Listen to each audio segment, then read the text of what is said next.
Hey kids, this episode of the SML podcast has been brought to you by Neat Microphones, makers of the King Bee microphone, which is being used by guests of this podcast. Brought to you by Neat Microphones, makers of the King Bee microphone, which is being used by guests of this podcast. Brought to you by who the fuck?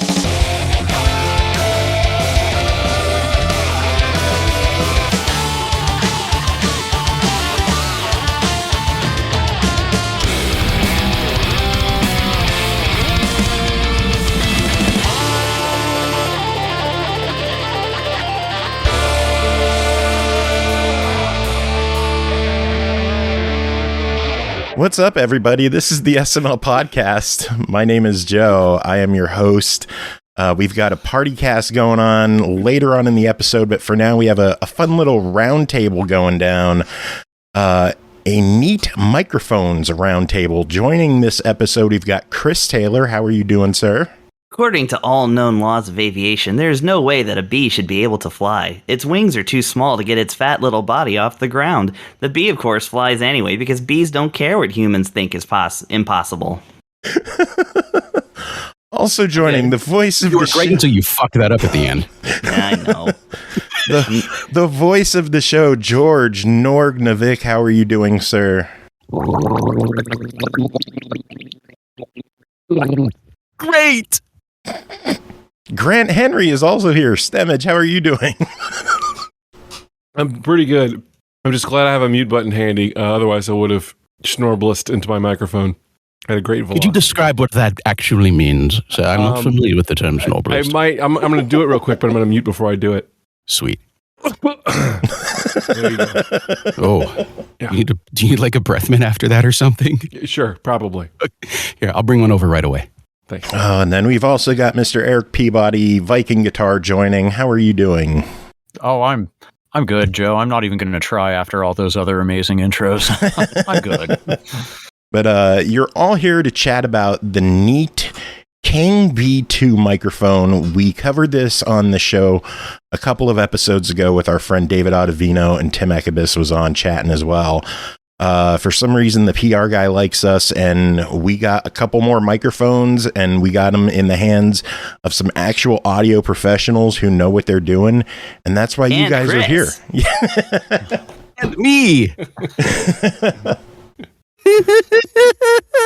So tell us, what are your thoughts on this microphone right off the bat, right out of the gate? What are your thoughts? Well, It's really neat. You're listening to it right now. There, Joe. What do you think? How neat do we sound? You all neat, sound right? fantastic, by the way. Oh, Okay, boy. let me ask everybody at the round table this. How many of you are going in raw? Don't laugh. And how many of you are going in a processed fashion before getting into Joe's show? You know, Question. George, as you were about to start saying, I was thinking, we're all using the same mic. George just sounds really different. I'm like, I wonder what he's running through on the way in. So good. We were on the same page. I'm just going straight Yes. into my interface, and it's a pretty low-level interface I'm using right now. It's an old Line 6 tone port. So it's just straight from the Neat into mic 2 input, and got the gain up a little bit, and that's it. That's what you're hearing. Mine is going through just a regular DI. Art Accessories USB Dual Pro is the cheapest thing I could find at the guitar store back when I was like, I need a DI of some kind. So, and yeah, no processing at all. Raw Grant, baby. what about you? Raw baby. Steinberg, little 2-channel thing with no processing before it's getting to your ears. Erik, I would be interested to hear this with your chain at some point, though. I know you have like a thing you use for your VO work, and I would love to hear what that sounds like. Yeah. If it was a 2-channel preamp I used through the main interface and everything, I would have run this through it also. But I figured for diagnostic purposes, it would be best to kind of keep it clean. Yeah. What about you, Norgie? I like to keep it filthy, and I'm running through all metal kinds zone. of shit. The metal zone. Yes, that's the only way to go. So I'm actually running through a Warm Audio TB12 preamp, and then from there into a Tascam DM4800 digital mixer, which is then going into Cubase and being processed through an entire battery of things. Like there's a high pass filter and then an expander and then a compressor and then another EQ and then a limiter and then just a teensy weensy bit of distortion, which I'm going to disable because I don't want to do that anymore. And then finally a limiter at the very tail end. That's my podcast guest chain. George, now, you're just running it through one instance of sausage fattener and you know it. Dude, it's not a party until the sausage comes out. I was wearing that shirt the day I met you. Remember that? I do remember that, actually, now that you mention it. And Until yet the here we sausage- are, still friends. So now let's compare a little bit. I'm going to switch over to a clean stack. And then this is what you've got of me now. This is just there's no processing happening at this time. It is mic into preamp into interface, and that's it. It probably sounds significantly different. Yeah, It's quieter, but it still sounds really clear and really good. Yeah, I'm To trying me. to ride the game to compensate a little bit. It sounds like it's a bass line, right? I mean, it sounds like this, but it sounds great. You know, it sounds like probably what we sound like. Yeah, it actually, to my ears, this sounds a bit clearer just because, you know, I know for podcast stuff and everything, a lot of that processing is, you know, advantageous, but it also can, you know, it sounds a little crunchy because the distortion and the even volume gets a little fatiguing and all that stuff. I like the sound of your voice as it is, George, and it's nice to hear it again. Best. Oh my gosh. So I want to throw a question out to everybody because I know in the context of voiceover, I've compared this to a few different microphones, and I've got some opinions about it, but I want to hold back on that until I've had a chance to hear from everybody else, because I'm guessing, Erik, you've probably used it in the voiceover context. And have you tried it with any actual instruments? No, in fact, I was before everyone else got on here, I was regaling them with my equipment acquisition woes and realizing that I didn't have another XLR cable and I didn't have another mic stand and a few things like that. So I only got everything today, plugged it in, set it up right next to my primary mic, which is a Neumann TLM 102, and just set them at approximately the same position and did a couple quick paragraphs of VO. And then listen back. They definitely have a different characteristic, but it's pretty damn close. And, you know, that's a very specific use case. You know, I wasn't screaming. I wasn't, you know, way back at the far end of the room where echoes will be worse. I wasn't trying instruments, but just for those two, it sounded pretty comparable, like to the point where, you know, taking into account the cost difference, I think this runs for what, about 170? Yep, $169.99. I was close. You know, compared to the Neumann, which is definitely more expensive, you know, presented What does with something the like two that options. About $750, I think. Wow. Now. So yeah, I mean, the Neumann is the better mic. I'm happy to have it, but knowing this thing is capable of what it is at a significantly lower price point, it's a damn good option, you know? If I didn't have the Neumann and I was just looking to get a mic to either get started or to upgrade from whatever USB mic I had or something, this would be a killer choice. Yeah, I recorded a little bit of my cheap classical guitar on it, and I found it to be very nice, although it was a little hard to kind of get the positioning quite right, but that's also because I'm a very amateur recordingist. However... That is a good point. It's a very heavy microphone, and you know, something where you might be on an arm or, you know, having to position it for an acoustic guitar, that I could see that being challenging. Yeah, but like even, you know, when I turned it up a little, or, you know, kind of backed it off a little bit and still played the guitar into it, like it was pretty darn good. And you know, of course, it's not, this particular guitar is like, I have it right here in front of me. It's very, you hear a lot of this. Mm-hmm. If you start playing it, because it's all like satiny and like a very thin satiny finish. So, you know, anything that you're playing, you're going to hear some of that in the background. So, but I just wanted to try it with something acoustic that's not packed away, since I'm in the middle of moving right now. And yeah, I tried acoustic as well. Cool. Did you compare it to any other mics you had around? Like, did you know, just for Well, sake of comparison? Here's the thing. The microphone I've been using for everything has been an SE Electronics supercardioid microphone. So not the best for instruments because it's so directional and it's like meant for, vocals where you're just right up on it. And that's the way I usually do. Like I bought it as a vocal mic for my very rare singing engagements where I use a pretty big voice when I sing, so I definitely wanted it, and I get very close to the microphone too, so super cardioid is great for that. But for like podcasting purposes, it's just not it's fine, but for like recording guitar, it just doesn't have that big range that picks up everything. Yep. What are your guys' opinion of the pop filter that comes built into this thing? Well, I like it just because my other microphone also has a built-in pop filter. It's not as thick. Yeah, my the large diaphragm mic that I use normally it's a Shure KSM 27, which is the older model of the SM27, which is still around. It could not have less of a pop filter. Right, so it was kind of like it was fun putting them side by side and being like pumpernickel, and just kind of seeing what the hell happened. I decided to put a pop screen on this is the Neat right now, and so like I'm just gonna pumpernickel at you guys. This is with a pop screen over it, pumpernickel, pump. And then pumpernickel, pump. Do you hear a difference? Yeah. Pumpernickel? You took it off a little bit. I took it off here. Pumpernickel, airplane. But I will say, I compared it to the KSM, and it was like, it was insane. Like, I'm again right up on this thing. I'm like, 2.5 inches away. It is a very functional pop screen for the kind that it is. It's not pantyhose floating in space like you would normally use. In addition to a microphone, but I thought it was pretty functional. I did not go in and see if it made a difference in the sound at all. Just the character of the sound. Did you play with that at all, Norg?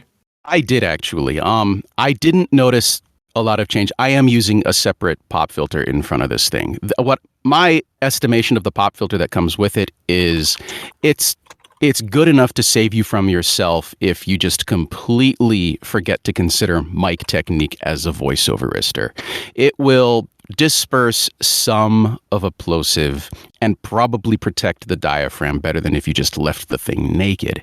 Having said that, if you're doing something crazy like singing or yelling or anything that is going to involve a lot of potential for plosives or wind or F sounds, I would highly recommend adding another pop screen in front of it. It will work fine as long as you're keeping your distance and the mic is a little bit above the bridge of your nose and aimed down.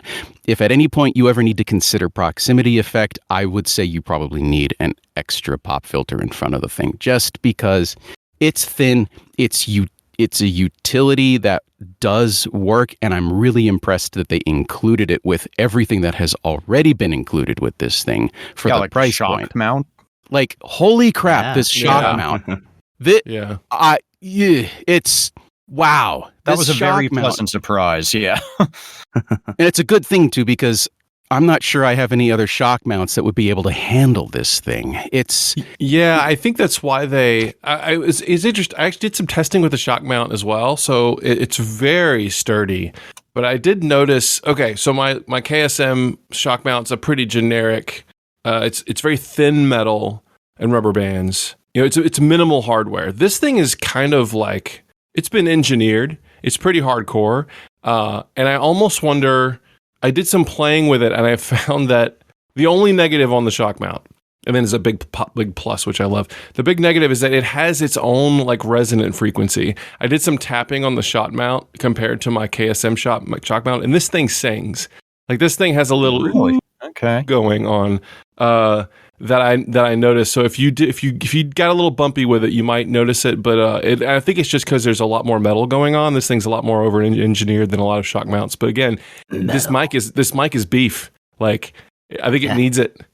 Is the size a turnoff with a microphone like this? Like it's such a beefy, heavy, large microphone. I was saying this when David was on doing his official review of it, that I tried, or I wanted to hook it up to my microphone, and my mic arm just fell immediately. It couldn't hold it at all. Like, my mic arm is too weak to deal with the beef that is the King Bee. This thing is very chunk. There's no question about it. I would argue that if you are getting a microphone of this specific level of quality and caliber for the price point that you have, you can probably afford the opportunity to get a slightly beefier microphone stand, and it's worth it. Yep. I think anybody who is into music or recording or voiceover registering or anything where a microphone is going to be concerned, you want to have a good, solid, capable microphone stand. Now, having said all that, I cheat outrageously. I have all of my microphone hardware mounted to a bunch of 1/2-inch pipe that is drilled into the ceiling of my booth. And everything is hanging from that using DW drum hardware. So Nice. it's set for just about anything that you can throw at it in terms of heft and weight and girth. And the other thing, this is going to be a minor shout out for Hook Studios. They make 3 products that I am addicted to and cannot function without. 2 of them are microphone decouplers, and I'm mentioning this because Grant talked about the resonant frequency of the shock mount. If these decouplers are capable of being added to a mic stand for very little weight, and they will literally decouple the shock mount from any stand that you are using. So I could hit the 1/2-inch pipe that's holding this entire thing together, and the shock mount wouldn't hear anything. I have 2 of them, one for heavier mics, one for less beefy mics. And then there was another point I was going to go into, and I forgot it. I'll come back to it later if I can remember it. This thing is hefty. It's worth having a good mic stand anyway if this is something you're going to take seriously. So I would just say harden the F up and get yourself a good mic stand. You will be really happy you have one. Similar to Joe, like I have, a boom mic stand thing that I couldn't put this in there. It would just fall right over unless I placed it just right. So I went out and bought a onstage brand, just like an old school microphone stand with like the kind of concrete base, like very heavy bass, and it goes straight up about 8 inches, and wow, and it can expand a little further, and it's holding it down pretty well. I mean, if my cat bumped it from the back though, it would probably come forward, but he ain't here, so yeah, I have the exact same one. And put a dent in the hardwood. Yeah. It would do that. Yes, either this mic or this stand. I have the exact same onstage table stand, which I'm using right now. And then I did hook it up to a boom mic or boom stand, and as long. I mean, it's not a particularly nice stand, but I needed to do that because I didn't have a second one of these, and I wanted to compare with my Shure mic. You can make it work. You can also experiment with this thing upside down. I will also say it's a very tall microphone. It's taller than my KSM by a large amount. I had to lower my desk for it. So it's a very peculiar design. I don't know mics that well. So maybe there are other ones that look just like this, but it's kind of awesome. It looks way more premium and feels more premium than the price would lead you to believe. Agreed. I also sorry, I didn't mean to interrupt, but going back to pop filters for just a second, the pop filter that's in front of it has this kind of honeycomb look to it. I think that's a pretty cool touch. Yep. Yeah. That was a really nice engineering touch. Yeah. The whole thing feels very sleek, but not like it's showing off. It just looks very, I don't know, it's just a nice looking piece of audio gear to have around. Yeah. Yeah, it doesn't stand out as being something strange. It's just, and one other thing about the shock mount, it does have a ratcheting, the pivot point on the Yeah. The pivot point on the shock mount is ratcheting, which I love. And it kind of needs to be that way given how heavy this thing is. I don't think the ratchets are very close.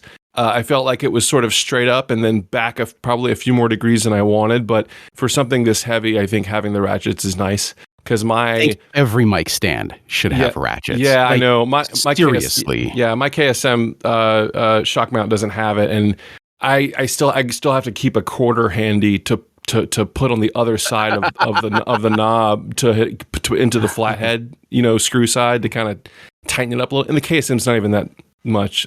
That's not even that big of a deal. That's just how that stuff works. So they were thinking, they know this mic's heavy, but they didn't include a stand, just the shock mount. for the price point, I mean, come on. Yeah. Yeah, I didn't mind buying a stand for it. Like I said, it was $18 for me. So yeah. I did buy the floor model, so that might have knocked a couple of dollars off. Yeah. Coming from the standpoint of, back in the day, just scrimping together any money I could to get the thing I was saving for, it would be a little disappointing if I had finally, in high school or whatever, saved up my $170 and bought this and it showed up. And if I realized that the mic stand I had currently was just grossly insufficient to hold this thing, that would have been a little disappointing. But I think that, as long as you can see what the weight is, I was surprised by how heavy it was. I don't know if I'd trust, any of the default mic stands you have in, practice rooms and stuff that are only used to holding a 57 or a 58 or something. Yeah. Not even close. No, it's hefty. It's a home defense microphone, Keep it by my bedside. Exactly. A load-bearing microphone. Yes. So yeah, on this thing. This might actually. So okay, this is revealing how much of a noob I am with microphones that I didn't know this. So I actually thought that my mic stand wouldn't work on it because I didn't realize that the little adapter that's up in the threading actually comes out. So yes. I took the whole thing with me to the music store to like try that out, and they were like, "Oh yeah, this comes out," and I was like, "Oh, okay, I'm dumb." So if you are a noob, know that the little, when you open it up and you look in the little threading that's supposed to go into the stand, screwed into the stand, that is an adapter for a different kind of threading. So you can just take that out with like, a quarter or a pair of scissors or something. Yep, yeah, that's important. For sure. I still don't know why they do that. It drives me bonkers, but here we are. Yeah. Gentlemen, this has been great. I'm sorry I have to duck out, but just in summary, I'm really stoked with this thing. I absolutely would buy one if I didn't have one already. So, Joe, thanks for setting this up, and I'll talk to you all later, okay? Eric, thank you so much for being here, hanging out with us. Thanks, Do you have Eric. any final Peace out, words brother. Good before to talk to you. before you head out? Well, you always have to keep the world metal, but outside of that, I'm good. You guys have a good one, okay? Take care. Take care, buddy. Good night. So let's wax a little bit nerdy here. Okay. I spent a little bit of time. I wanted to really dive into this with a variety of different instruments, and unfortunately, I only had enough time to pull out an acoustic guitar and a ukulele. And you're not going to get much of a difference between acoustic guitar and ukulele. I ran a couple of lines through 4 different microphones using voiceover and with this guitar and a ukulele. The 4 microphones I was using were this one, the King B, and then the voiceover community's dream microphone, the Stellar X2, which I had to get one to find out if the hype was everything they said it was, and the jury's still out. And then the mic that I'm probably using the most right now for virtually everything, which is the Rode NTG5 shotgun mic. And then finally, because it was my first big major microphone purchase several years ago and is the workhorse for everything that I don't need a shotgun mic for, which is like a lot, is a Loughton Audio Atlantis. There are some significant price differences in between those 4 microphones. The King B is the least expensive of the 4. You can get a Loughton Audio, well, we'll go to the X2. The X2, again, this thing swept through the realm of voiceovers like wildfire. And is it a large diaphragm microphone? Is it a shotgun mic? It is a large diaphragm microphone. Okay. And Not familiar with that. It runs for real about, quick before you continue, George. I got to give a quick shout out to Vertically Impaired, who just dropped a sub. George, do you wanna yell anything at him for subbing to us? Dropping fucking subs, motherfucker. The neatest subs ever. Neat Love subs. it. Anyway, you were saying. So Stellar X2 clocks in at $199.99, $200. Sometimes, depending on where you're shopping, you might be able to find them for $169.99, which sounds like a comparable price point. You can find them used for about $120. The NTG5 retails for $500, and that's the shotgun mic. And then the behemoth, the Atlantis, which is a 3-pattern monster, goes in for $1,500. Now, out of the 4 microphones, I would say the Atlantis is probably the most versatile, most capable of anything in my arsenal. It's like cheating at recording. The end. There's no question about that. Having said that, doing these recordings, we'll stick with acoustic guitar for a second. The Atlantis was definitely the best representative. The Rode NTG5 is not a good vehicle in my mind for an acoustic guitar because it's a shotgun, and that's not the kind of sound I'm looking for. It sounded fine, it just wasn't the sound I'm looking for. So then you've got the comparable price point large diaphragm microphones, the Stellar X2 and the King B. And I felt that the King B was a little bit crispy in the top end when I was recording acoustic guitar, but if I thought the King B was crispy in the top end, the X2 pretty much just took the cake on that. It's like when you want the crunchy taco, or you want the crunchy taco with the chalupa outward because you want like the best of both worlds.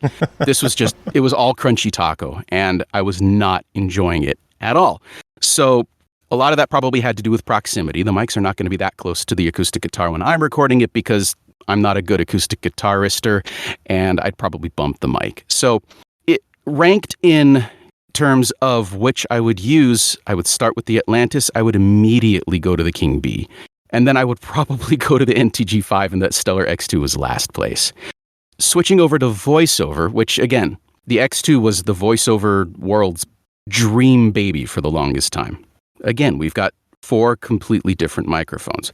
I'm going to leave the NTG5 out of this because it's the only shotgun mic, and it serves a completely different purpose. It kind of approximates what the other standard quote-unquote voiceover microphone would be, and that's the Sennheiser 416.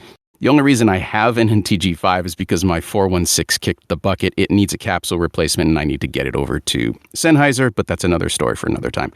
For voiceover between the 3 large diaphragm microphones, again, the Atlantis completely takes the cake. It's cheating at recording.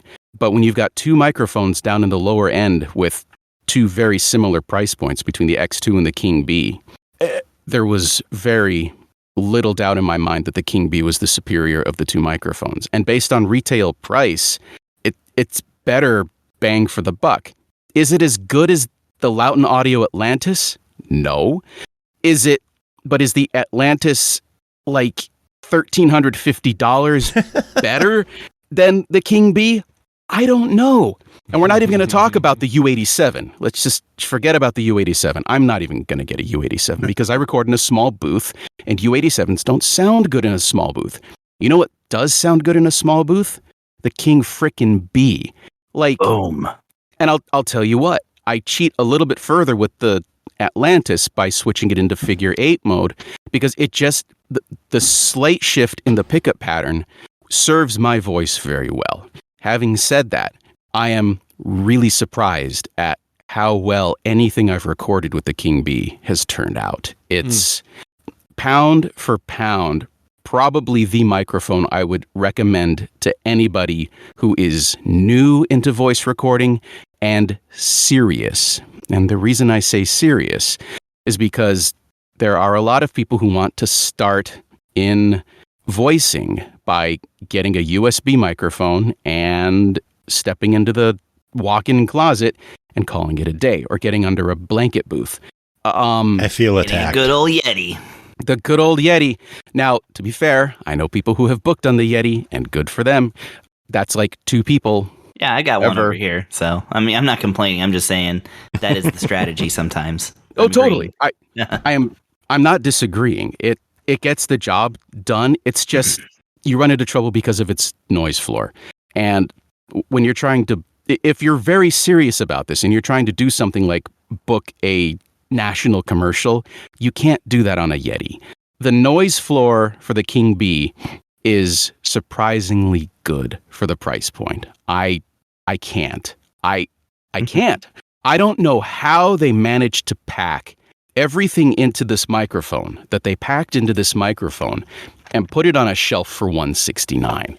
Along with 10 pounds of concrete. Right. Exactly. It's dense as all hell. And in fact, I'm going to go silent for just a second to give you a immediate read of, after I turn my doggone it.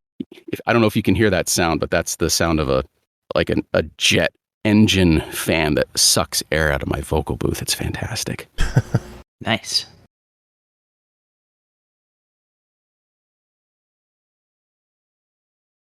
The space intentionally left blank. My noise floor was, for that silent moment, floating around like negative 61, 62 dB. That is completely acceptable. It is where you need to be if you are planning on taking this seriously. So my hat's off to Neat Microphones. They have accomplished a miracle at a price point in kind of a surprisingly heavy but small package.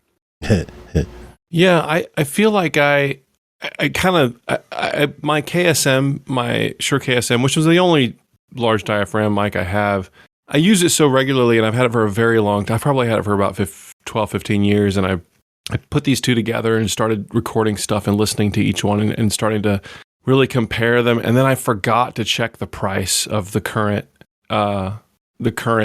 version of this mic, this 27, like the SM27. And it's right now, I think it's on sale for $350, but it's normally $450. And that is such a huge jump from the cost of this microphone. And I had to kind of forget for a second that I was comparing details. I was just comparing character between these two microphones. There wasn't one that was truly more responsive than the other one, or one that I thought sounded objectively better with all the different tests I put them through. It was just like they were different, because all mics are different, right? Like this, the King Bee seems to be a little hotter in voice territory. There's something you said when you were talking about high end, Norg. What did you call it? It was a little crispy. Yes, it was a little crispy. And the KSM has a little more of the sheen, a little more of the high end. This has a little more of the lows you might get out of a voice. The KSM has a little more sub going on with a set with separate switches for that kind of thing, which, obviously this mic doesn't have, because why would they bother? Because they're keeping the price down and it's not needed. But man, I kind of can't believe it, right? Like, it's not, I don't know what I would be using for different, I'm still unsure about which mic I might use in the future. I do know that when I hooked both of them up to my acoustic and we're sort of recording it live with both of them at my, in front of me, and I recorded with both of them and then just panned them out to each side for fun, it sounded like glory. It sounded amazing for what it's worth. Yeah, it was pretty awesome. So, I really feel like King Bee is hitting this really good balance between value and quality that I don't think I don't review microphones for a living, but I don't think I've seen. Well, you this do happen. now. Well, I do now. This is your job now. It's just the right, like, it's not expensive, but it's so good. And I think, you are going to have to get into some sort of phantom power source, right? You're not going to be able to just plug this into your Lappy. You're going to have something else. So there is a little bit of an investment there. But I'm also seeing the King Bee 2 on sale. So like right now, I think people are doing all kinds of sales. Maybe it's a seasonal thing, but so I don't know. But I'm very impressed. I got to the point where I was starting to look at like EQ profiles, but then I just sort of stopped, because why would I? I'm not going for two $500 microphones. You know what I mean? Like they're. Yeah. And so I don't know. It's really interesting to hear your results, Norg, because I mean, and we had way bigger collection to test against mine, but it was kind of amazing to hear this thing pull punches. Because I have a problem and I can't stop collecting gear. That's what you do. Man, me too. I buy VSTs and you got all your voice stuff. Oh, man. dude, I'm not the voice boy. You're the voice boy. You and I got to talk about VSTs at some point. Oh, we will. Like I have the entire Plugin Alliance collection. Oh, very nice. Wow. All of it. Because I started like when they only had 4 plugins. Hell yeah. And what are they at now? A lot Who more. knows? A lot more than Especially 4. now. Yeah. Especially now that the parent company owns them and Isotope and Native Instruments. Wow. So Plugin Alliance and Brainworks now have access to all those libraries of things, and it's extensive, and I'm very impressed with that acquisition. It probably won't serve mixing engineers very well in the long term in terms of price points for things, but as far as being a conglomerate where you can literally get anything you could conceivably need from under one roof, that's smart marketing. Yeah. Well, But that was a tangent that we didn't need to go on. No, anyway. Anyway, the Neat King B2 cardioid solid state XLR condenser microphone is available at neatmic.com for $169.99. What are your thoughts on it? Is this something that people should invest in? Is this worth picking up for new recorders? Is it something that veterans can enjoy? Give us all your thoughts. I would say that this is a microphone that any beginner could feel excessively comfortable in having, comfortable and confident. It comes with the caveat that there are 2 pieces of gear that you need in order to function it. One, we already talked about, and that is a good microphone stand.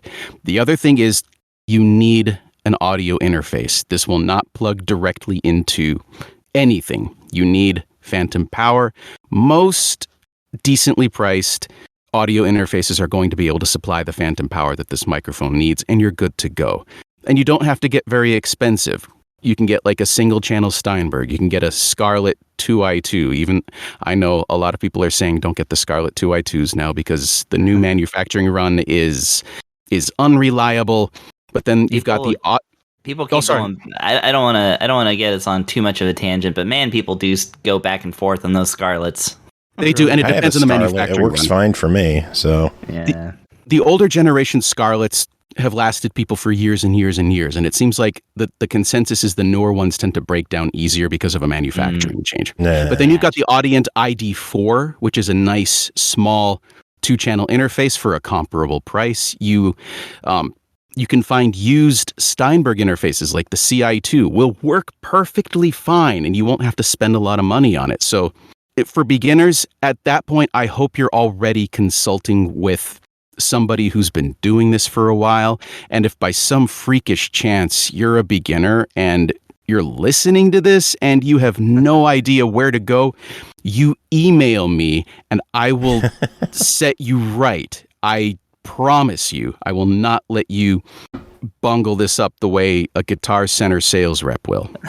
Well, I was gonna say, like, walking into not a Guitar Center, of course, no, God forbid, but a regular, the local place, and walking in and being like, I need a USB out DI, preferably with 2 inputs, and they handed me this art accessories thing, and they were like, that's $99. I was like, and I've had this thing now for going on 10 years now, and it's been great. And so, yeah, a good DI is going to be, if you're doing any kind of mic work, instrument work, recording, any kind of that stuff, even streaming, that an investment in a DI is a must. So you're going to get that anyway. So you should, and any microphone that's comparable to this one or above is going to need a DI as well. So needing a DI is not exclusive to this microphone. It's just, this is just good.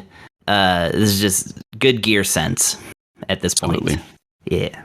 I would say if you, I'll just say if you, if you can afford it and you want your if you want your voice to sound quite similarly to some of the people that you listen to that might own mics better than this one, this will get you there. You might need a few extras to get all the way, but it's the best inexpensive mic I've ever used for sure. So.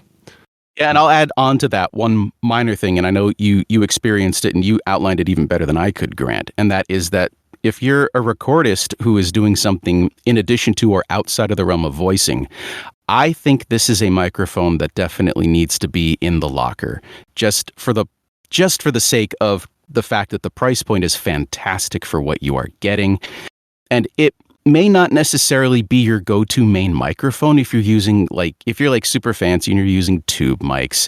And I'm not talking about recording studios because they're the ones that are using $50,000 microphones. Yeah. And good Lord, I'm talking about either smaller studios or project studios or home studios.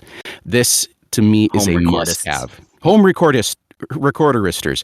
Yes. This is a must-have microphone. Cool.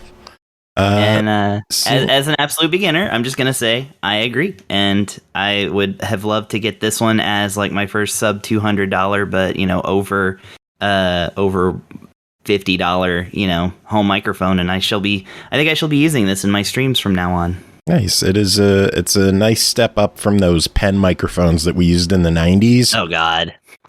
Yeah, my first voiceover gig on one of those. It was a telephony system in the back room of a telecom company. Amazing. How did we ever survive? How great were the computers wireless that had the built-in holders on them that you could just like slide the microphone on it and it just sat there? Oh, it was magic. Oh, they were great. Good shit. All right. Well, we're going to take a quick break. We will be back with more show. I guess we'll play something from one of you guys. Unless Chris, do you want to play a song for us? Do I? Yeah. On what? On your guitar. Oh my goodness. Discord's not going to let it happen. Nah, Discord doesn't like it. No. Does anyone have any final words to wrap this up? Pull up the B-movie script again. You guys are so good at this. I'm just trying to. I'm like, Eric's not here to pull a pun, and I'm trying, but we've already been through them all. So. Oh man, well, it was great having the three of you on, and as well as Erik before chatting about this microphone. Big shout out to Step 3 PR who hooked this up with the microphone so that we could talk about them on this show and waste about a good hour and a half, hour 45 now between the two reviews, just talking about microphones. Yeah. Good shit. So check it. Fantastic. Thanks, guys. Yeah, thanks to you guys for being here. And music, here we go. Music.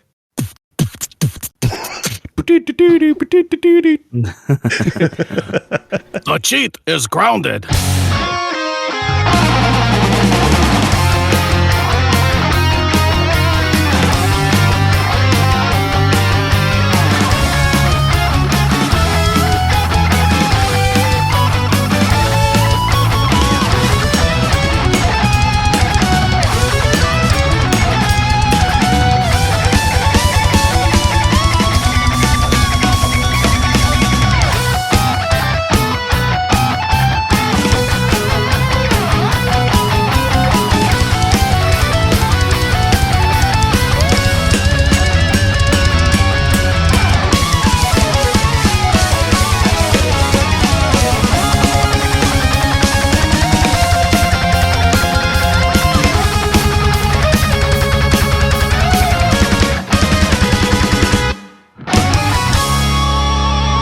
Welcome back, everyone. Thanks for sticking around. Another huge thanks to our Neat Microphone Roundtable party crew, whatever it was. Chris, you were there, weren't you? I was. I still got the microphone. They didn't take it away from me. Yay. Yay. Yay. But big thanks to everyone who was there chatting with us. We got reviews to take care of. Chris, you're still here. Aki's here. Brooke is here. How's everyone doing? I'm Good. doing great. So tired. Everyone tired? Was it a long weekend for everyone? Yeah, my weekend from work was a 4-day weekend, but it was 4 days of solid ass working on moving an apartment to a house. Yeah, that's always Right. fun. How did that go? At least it's a house. It's something you It own. is. Hopefully. No. Don't own it. No. We're renting. Oh, He's like, It's Austin. I was about I'm to sorry. say, bringing it back to Austin there. Yeah, I mean, maybe some people know this outside of Texas. I don't know. But, like, the housing situation in Austin is so bad that you cannot buy a house with cash with more money than is asked for. You will get bought out. Like, it is nuts trying to purchase stuff around here. So a lot of people are purchasing more than one house and then renting them out to losers like me who want to pay the amount that more than the amount that you would have paid to purchase a house like about 5 or 6 years ago, to just rent it and never get the driveway fixed. Yeah. I'm so It's sorry. accurate. That sucks. That's my situation. Yeah, it's fine. I chose to live among the cool people, so who now live 40 miles away from me because that's how far out in the proverbial sticks that I am. But at least I have a car.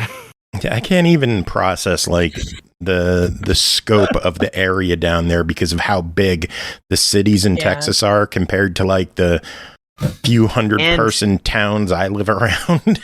and you know, getting bigger, like in an irresponsible way. Because we don't have a reliable power grid because it's owned by like rich people. It's not public, so it's not regulated by the government, who have a responsibility to people's safety that private owners do not.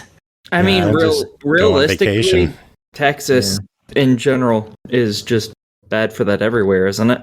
Yep. So all I it keep is. hearing is about how the grid shuts down in winter because you can't handle the cold, and then it shuts down in summer because it apparently can't handle the heat either. Yes. And it's like, what the fuck can you handle then? Lukewarm? What the fuck?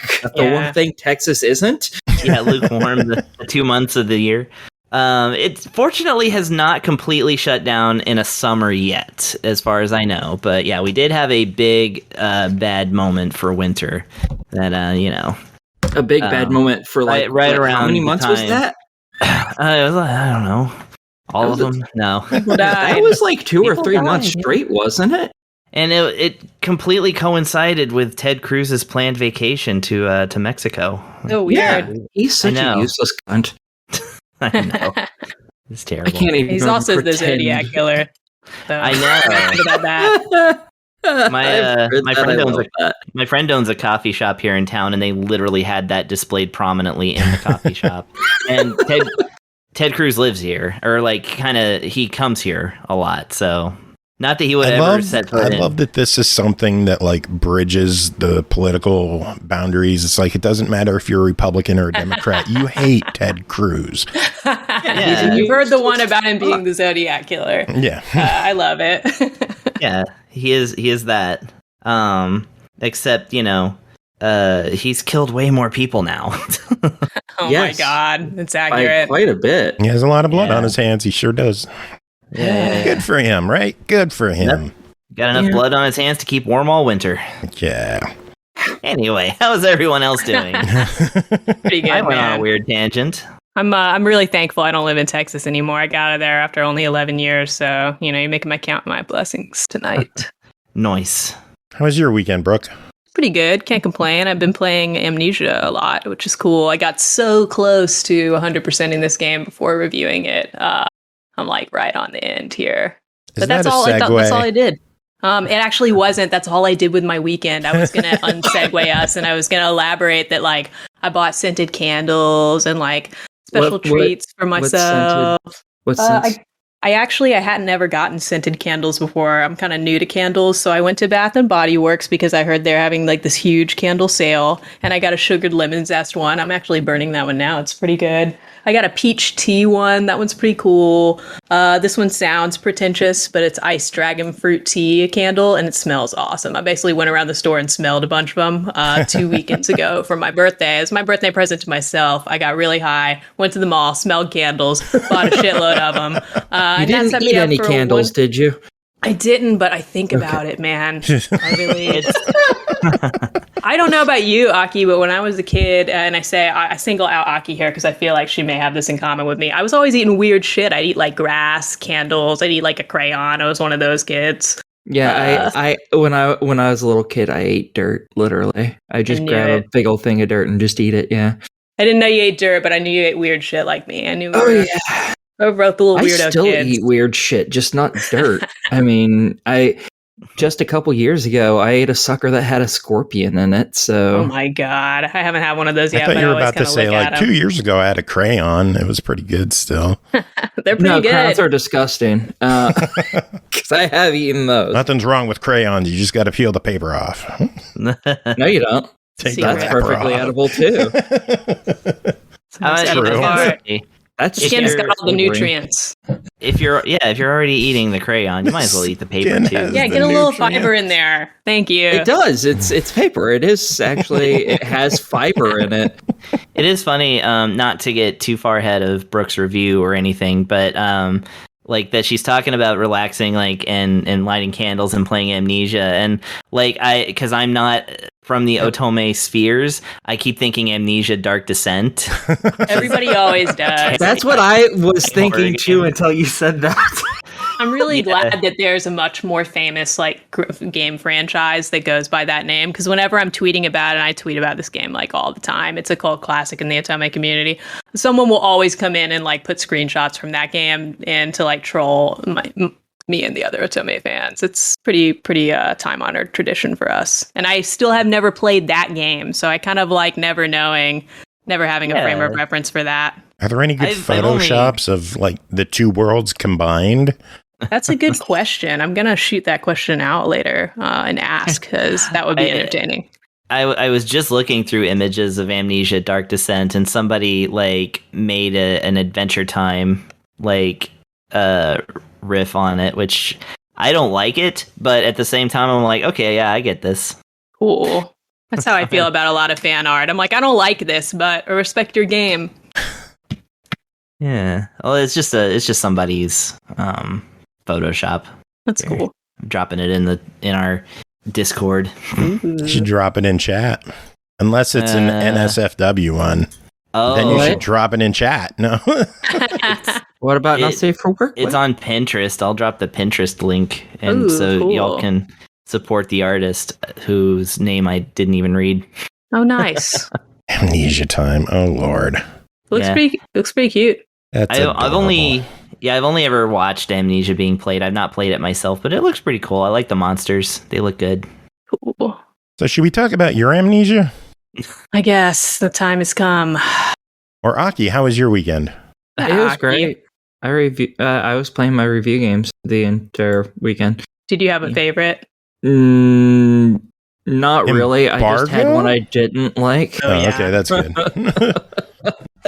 Yeah, I was like, maybe I shouldn't be asking this, but just curious. That's a tough question to ask us sometimes. Like, what did Yeah. you think of the games you were playing all weekend? Yeah, can't tell I'm you not till at liberty to Thursday. say. Well, as long as I don't specify which games they were, it's fine. Yeah, process of elimination we'll figure it out eventually. Yeah, exactly. Anyway, Whichever one I cussed at was the one I didn't like. There we go. Yeah. Well, we should probably get to the reviews. We got a couple that we got to talk about, and then Pernell's going to be around later in the show. I'll be chatting with him for a couple of reviews as well. This is going to be a long episode. This is like back-to-back long ones. But We first miss game, you, Ghost of Pernell, wherever you are. Ghost of Pernell. You're still We're pretty the, good. We're the social bicycling group, like getting ahead of Pernell. Pernell, are you Pernell having actually- fun? Fucking yeah! Fucking yeah, that's right, Pernell. Yeah. Pernell actually would just probably take us all to town with his fitness abilities, honestly. It's now true, I'm like thinking of it. ironically, and He has Fucking awesome yeah! stamina. what I can only imagine is Perneltergeist. just really super long stride. Yeah, I forget about that too, man. He's a tall dude, so Yeah. I always piss people off when I'm walking with them if they're tall. I'm 5'2", and my legs are like the shortest of all. Even among people who are my height, it's pretty bad. see, and that's why I'm good to hang out with for short people, because I walk very slowly. I walk like a grandmother. See, I knew there was So do something I liked I. about you. Nice. Literally have been compared. Like somebody's like, "You walk as slow as my grandmother," and I'm like, "Hey, your grandmother is a nice person, and you can show And we some take respect." walks together frequently. You're like, you should be so lucky, Sonny. Yeah, exactly. You should spend more time with your grandmother. Everyone should spend more time with your grandmothers if you got them. Yeah.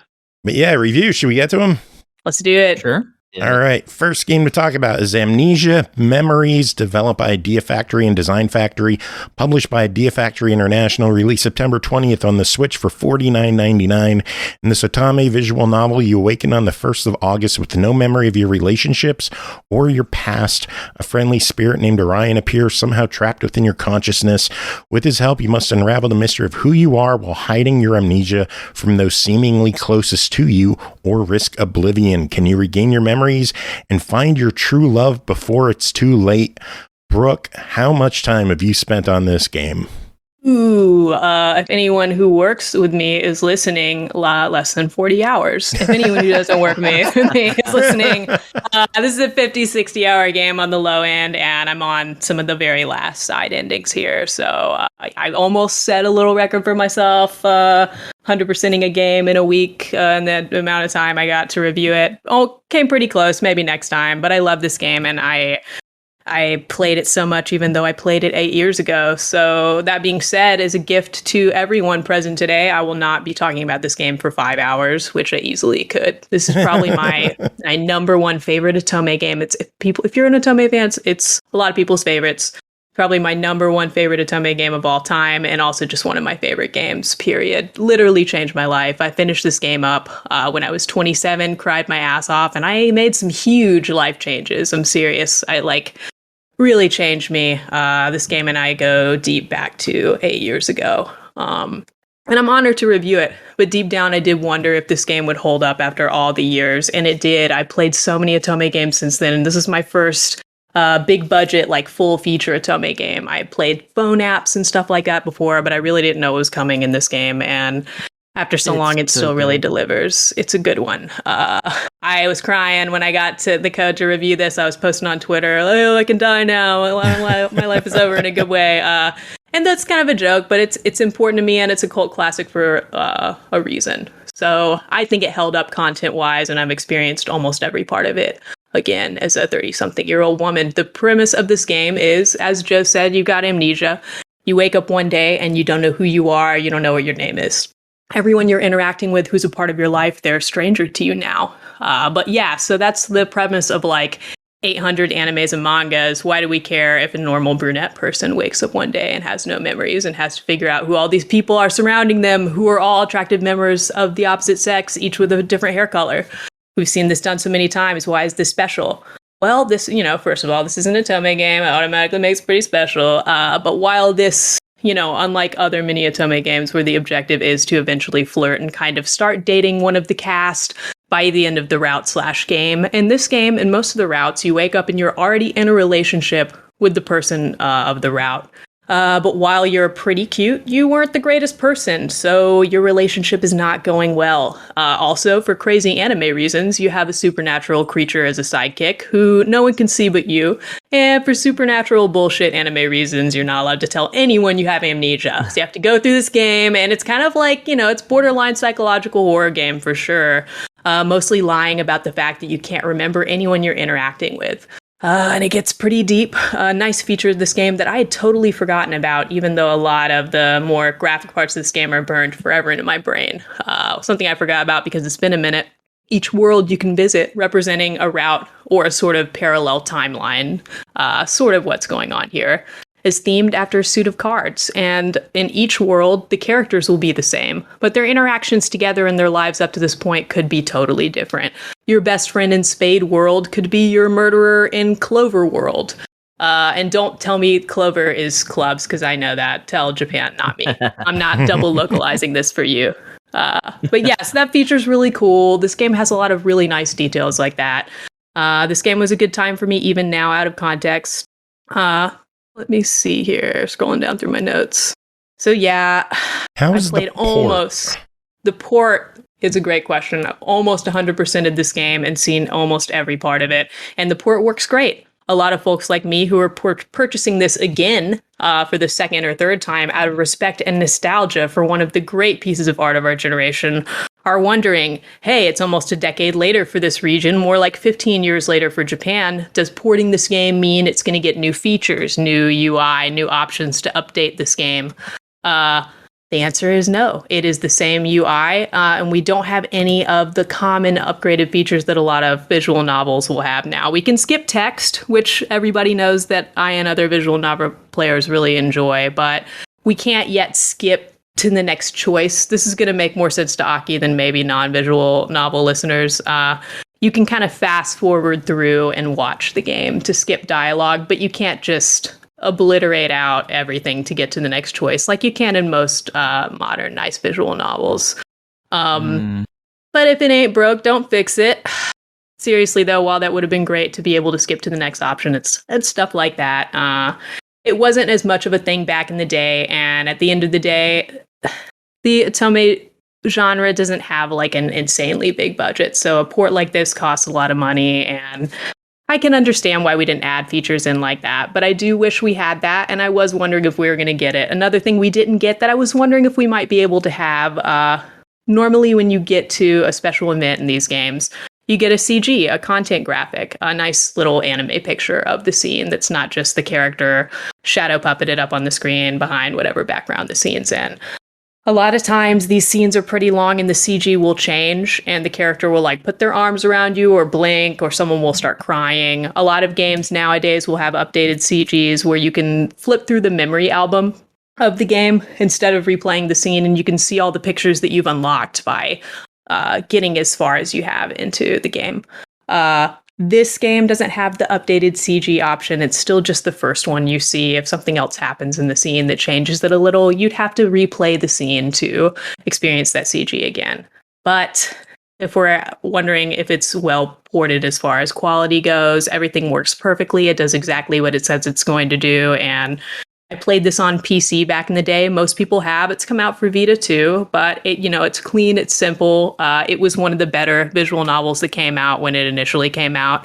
And if we're judging it against those standards, it still is. And when it comes to visual novels that aren't at the very, very, very top of the budget here, it's still mostly got all those features that even the modern ones that are coming out today have. So I do think it's ported super well. I would have liked a couple more features, but I don't mind at all.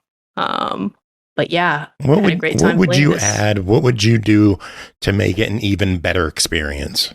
I would definitely add, these two stand out for me, the content graphic thing where I can see each iteration of the scene and not have to replay to see the special art in each way that I unlocked it. I'd love to have that. I'd love to have a skip all dialogue. But those are really the only things I can think of. Those are the only ways that I would improve it. So I actually can't think of anything else. And that's not a bad spot to be, especially for a game that's like, this has got to be close to 16, 18 years old in Japan.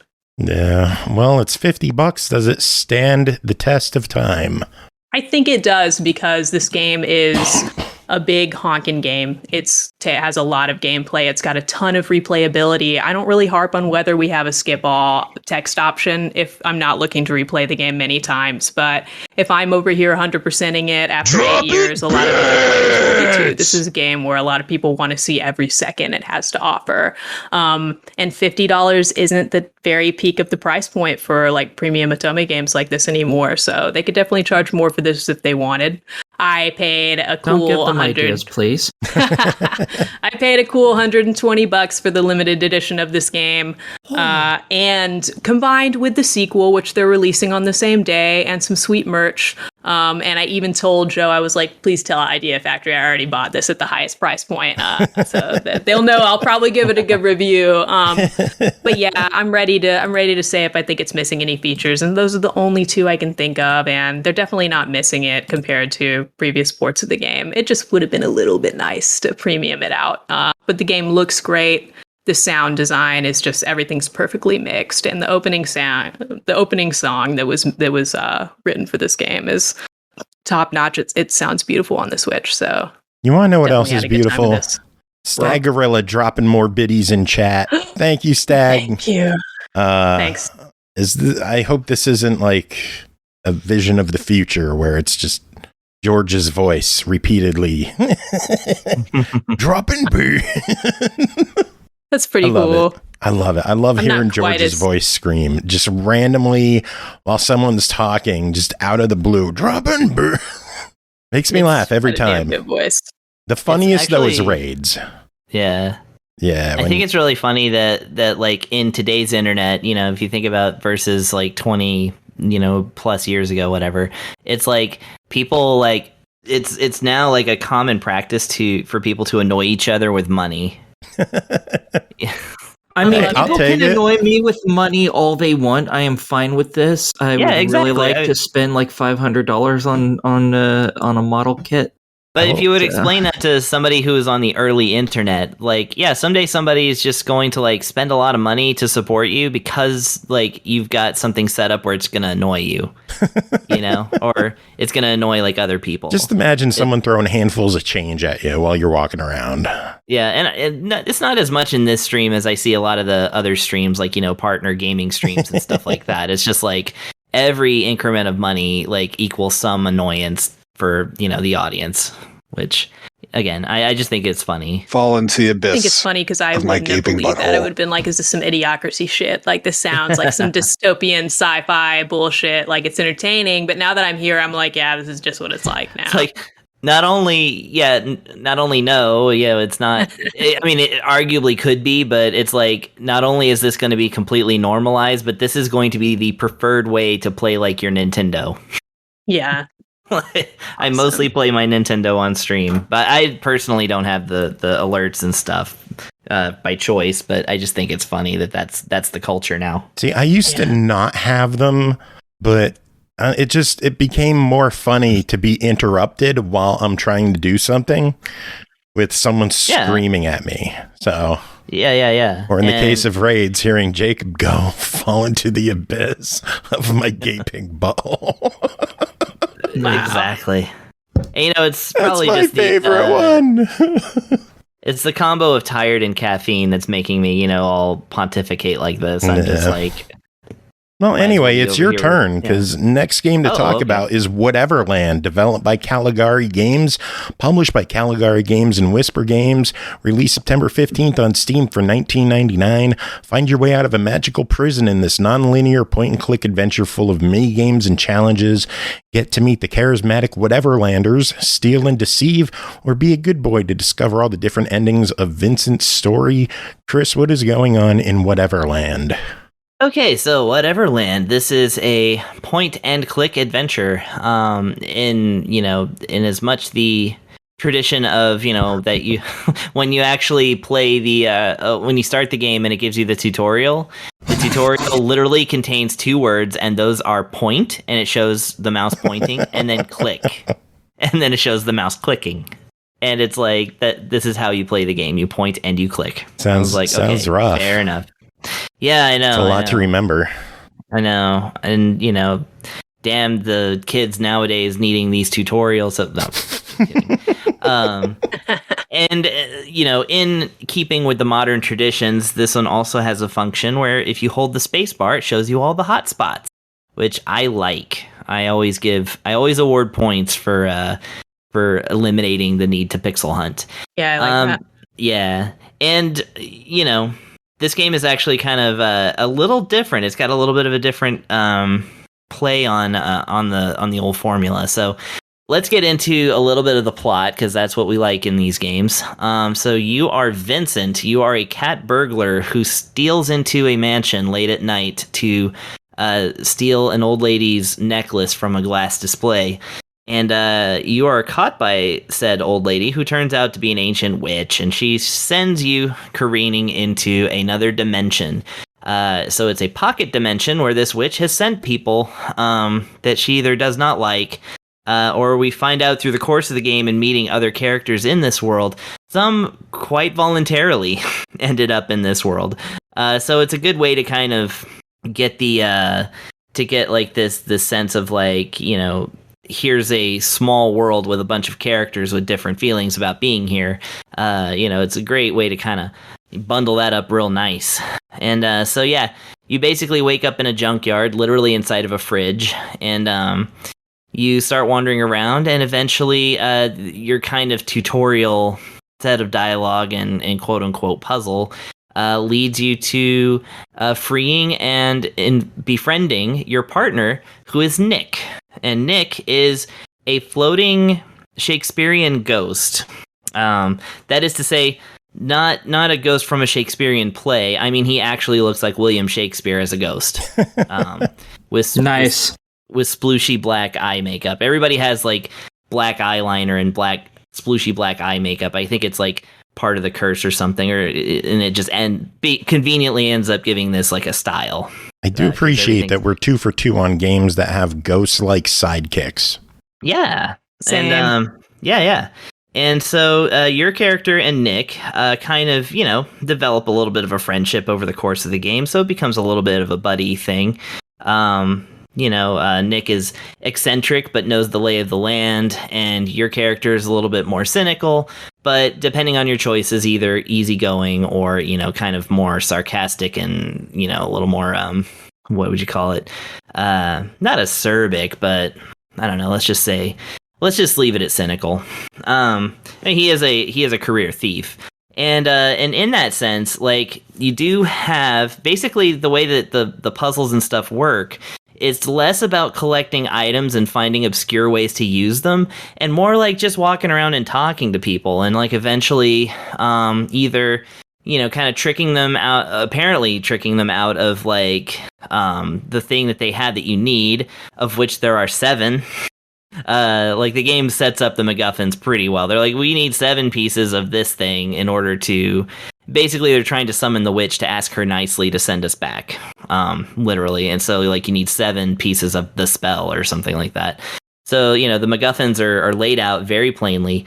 And so the one way is to, like, I guess sneak and thief and like, kind of trick your way into getting them. The other way is just to straight up challenge most of these folks to one of their mini games, or collect the right items and stuff. And sometimes it'll just end up playing the mini game that kind of becomes like the second game. Like you play it so often, at least as an option, that I just want to call it like the second game of the game. And it's called Bell and Bones. Bell and Bones is a mini game that you can play with other characters. Most other characters will have a dialogue option where you can play it with them, and certainly it's used a lot to like solve plot things. And it's a strategy game that is also like kind of a table football soccer kind of game. So you've got these little munchkin creatures who get their own backstory. You get to learn about them too. Some of them are like kind of insects. They're all the size of bugs, and like the goals are like spoons and things like that. Like it's very much a tabletop game. And they each have like different moves that they can do along a hexagonal grid. So it's like a hexagonal strategy game where the goal is to get the character that has the ball over to a spoon so that they can score a goal and win the game. And of course there are traps, and there's a competing team, and there's all kinds of stuff in your way. It gets more and more complex as you play more and more characters. And there's another thing that the game graciously decided upon, and that is that in the regular game you can collect balls of yarn in hidden places and or obscure places, sometimes in just plain old places. And if you use one of these balls of yarn in this game, you just win it instantly because a cat comes and like messes with the game, and it defaults to you as the winner. So you can summon a cat to make you win the second game anytime you want. Oh, that's beautiful. Yeah, so it's kind of like the point and click side of it, being like, okay, we have this other game. You don't have to play it if you don't want to, because we've given you point and clickers, like some nice obscure little spots to find a way to like just skip this thing. But that is not to say there aren't other mini games as well. Over the course of your adventure, you are going to learn how to select fish, ultimately to learn how to cook ramen. But like, it's kind of funny because like the fish sorting game, like you got to put the rotten fish in one bin and the fresh fish in another bin, but you also have to watch out for the fish that have human eyes, because they should also go in the bin because they used to be people and we can't eat them. So like, just a weird way. I appreciate the features list on Steam mentions the mini games. It says loads of mini games, at least 2. Yeah, I like that. I mean, it's not wrong. It is not They're wrong. underselling, so when you get there, it over delivers. Yeah. So there's different like little puzzle, like literally puzzles like like the radar puzzle and things like that. The ramen game is also kind of a Cooking Mama-esque kind of game. There's also a game where you give a tattoo to somebody because that's what they want. They want a tattoo, and that's your job. And the kind of cool thing is that the game keeps track of all this with a nice little scrapbook where you can look at the characters, and it kind of like lets you know what they want, but it like looks like a scrappy scrapbook. With like Polaroids and things like that, so that's kind of cool. There's a lot of style in this game. It is not only hand-drawn looking, but it is like kind of a cel-shaded 3D type of thing, so it ends up with this kind of 2.5D look, where characters are talking and they look like hand-drawn cartoons, but you can actually see they are kind of moving in a 3D space. And it makes the dialogues that actually sounds look cool. kind of cool. Yeah, it makes dialogue look cool because like your character will be facing, and then when the other character's talking, they both kind of flip around where the other character is now talking, and like it actually is a flip like animation kind of thing. So lots of good presentation here. Music's really, really good. It's very hokum, very jazzy kind of acoustic instruments and things like that. I have a couple of complaints. Let's hear them. Mostly, I'm going to complain about the voice acting. Now, the game was developed in Spain, and all of the dialogue, at least that I was listening to, is in English with like an accent, and that's not bad. The characters, they're clear in their speech. Sometimes they're even good. Sometimes they actually will point out like because one of the actors is like going for like a Southern California accent, but they also have their clearly European accent that they can't get rid of. So one of the characters will comment like, your accent's a little weird, and things like that. And then, you get to the ramen shop where every character is Asian, and then it starts to fall apart, and you're like, okay, these are definitely some Europeans who didn't get the memo that there's certain accents you shouldn't try to go for, especially in like a cartoon level. There's a jazz trumpeter called Louis, who I like the gimmick of the character in that he just mumbles and like you just have to read what he says. Like it's not actually any kind of language, except that you kind of do hear some words in there, and they do have an accent in there somewhere. And then you're kind of like, I'm kind of on the border of being very bothered by this. But it's also, they're doing a Louis Armstrong impression. So it's like, they are specifically doing a specific impression of a person. But at the same time, you're kind of like, after the ramen restaurant, I'm kind of like not buying this. So, the voice acting goes for some things that I don't approve of. However, for the most part, it seems pretty sincere and good.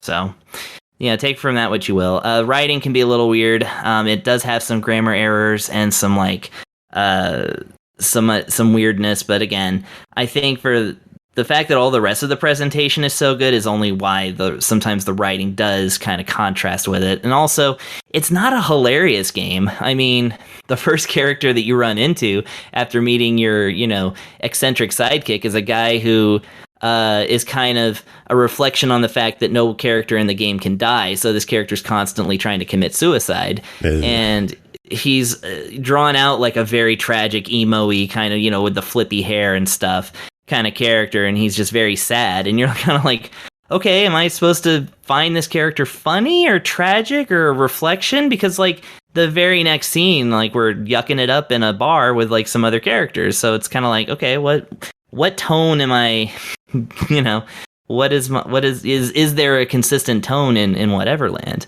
And like for the most part, a lot of it is kind of just funny, like and character driven, but like initially you aren't getting that sense because they throw this like dour character at you and there's kind of no reason for him. So I'm like, okay, well, all right. So, it's not like a perfect kind of game in that sense, but at least I thought highly enough about the things that were good about this that like, I did actually have to sit and ponder the things that I think are kind of lacking. So. Yeah. Also, the game has 2 save spots, and it's a point and click. What the hell? Oh my god. That is not okay. You need more save spots. Come on, y'all. But, again, it's also not a Sierra game. You're not like, you're not, I don't think this game has a no-win scenario. So it does have multiple endings, so it's kind of like, you're not. You guess you'll find out. Game if you want. Yeah, exactly. But $20 on Whateverland. What do you think?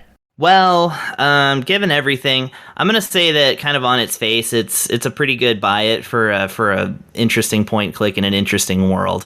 It's not my favorite though, and it didn't resonate with me as much for the fact that, like, again, it's not as funny as it could be.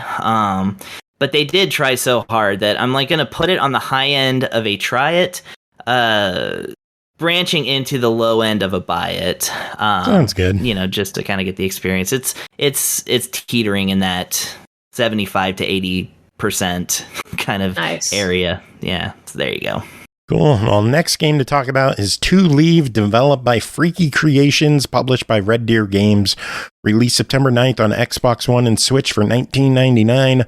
Soar through over 80 gorgeously designed maps using Harm's flying door. It's your pathway and only means of transport. Remember, they are very fragile and need to be treated with the utmost care.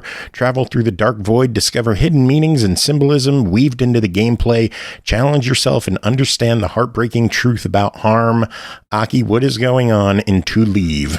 Okay, you play as a young man named Harm. And apparently his girlfriend, Faye, died, and now he's constantly high, it appears. Hey, nothing's wrong with that. Yeah. One of the first things you see him doing is going into a magical world and floating around and macking on this giant fairy lady. And then the very next thing you do is you see him like mixing up this weird sludge drink that he drinks and then gets incredibly fucking high.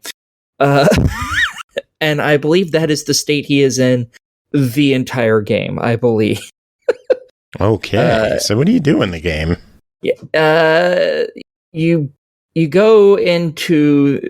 You start off in his room, and then he has this magical door that's this purple glowing door that is clearly not normal. And from there, he goes around in this other little world to different levels of the game. And in those levels, he kind of platforms. He jumps around, and his door flies him places. And it's treated very much like Flappy Birds, I think is what it's called. Where you have to keep tapping the button, and it just raises it, and when you're not tapping the button, it falls, and that kind of gameplay sucks. And, at first it starts off, you just have to go through this area. You're collecting these weird fire things, which I think are supposed to be souls, maybe, because you have a certain amount of power, and it's constantly draining from you, and you don't start off with a lot, and once it's all drained from you, if you get hit by something, you die, and you have to start the level all the way back at 0, because when you die, you have to feed your magic door part of your soul. Makes sense.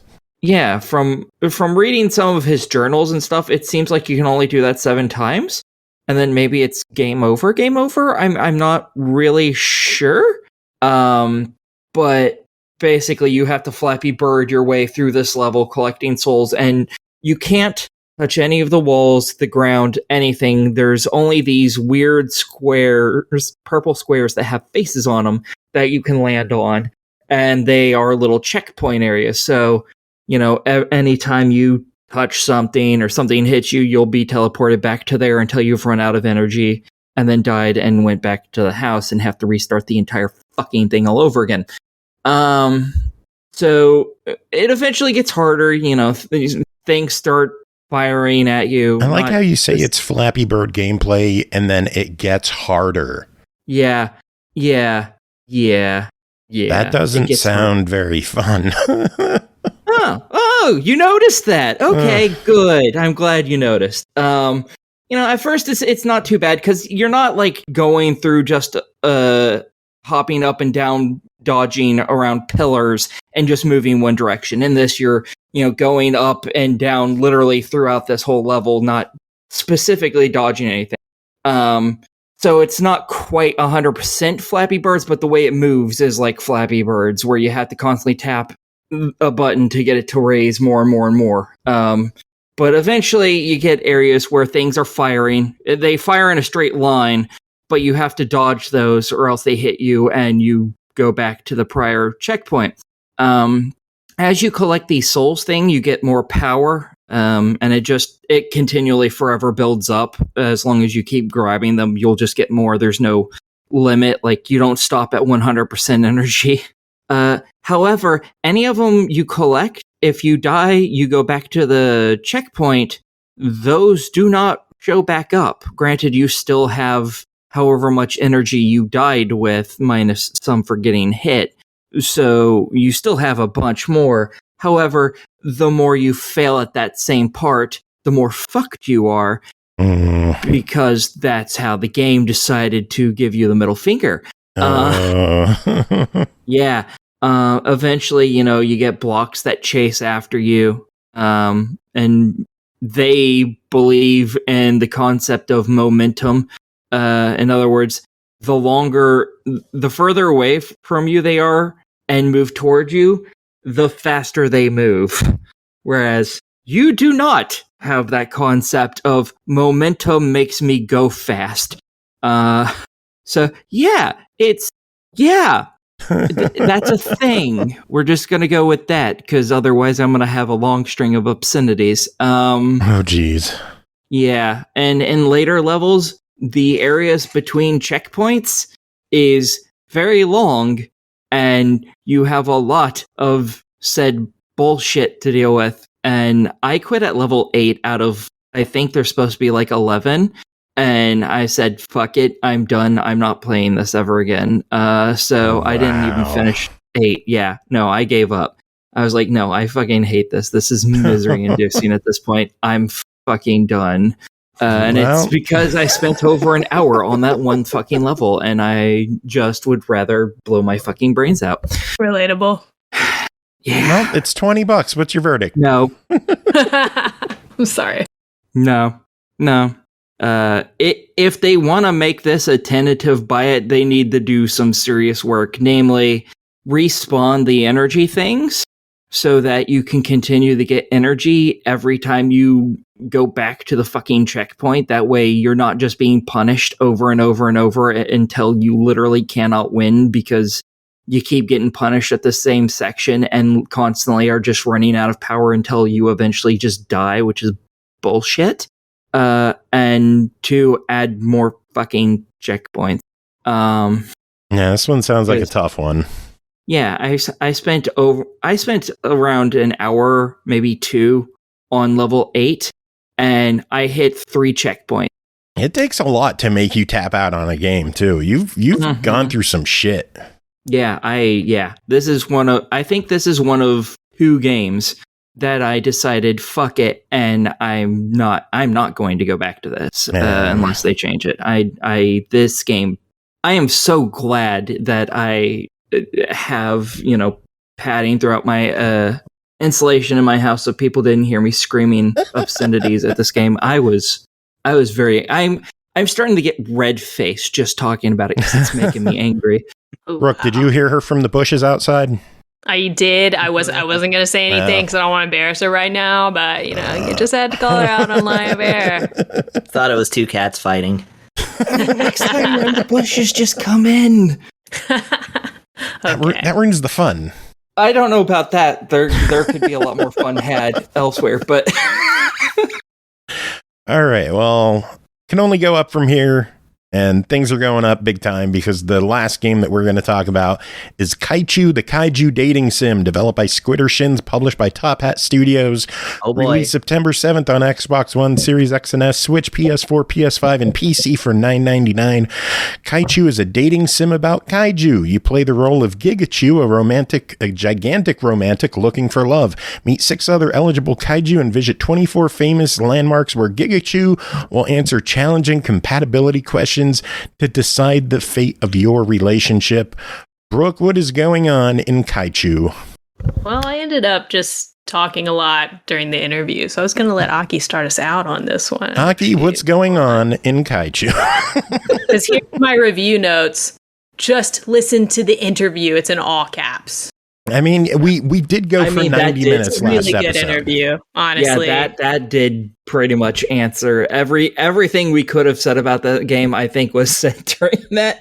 Yeah, and I know we gotta re-review it now, but like, if you're what I really want to say more than anything is, if you're interested in this game, that was an awesome review. I just think it's like, from a developer standpoint, yeah, like I just, it goes really deep. It goes way deeper than this game goes, which is pretty deep. So if you're listening, it was fun too. They kept us entertained the entire time. Yeah. It was just good conversation. You don't always run into that challenge or talking with indie devs. Sometimes you get the really nervous and unchatty ones, and it takes a lot to get something out of them. But it was a really fun chat. Yeah, it was really organic. Nice. So, we know what the game is about. Is it fun? Yes. Fucking describe it, Aki. No. Yes. Okay, in this you play as this giant Godzilla-looking thing, except for it's pink and it has hearts, and it's cute. So cute. Yeah. And basically you go around, the very first thing is you go around, you figure out which one of these other giant kaiju, which are giant monsters for the few of you who somehow don't know what the fuck a kaiju is, and you figure out which one of them you want to date.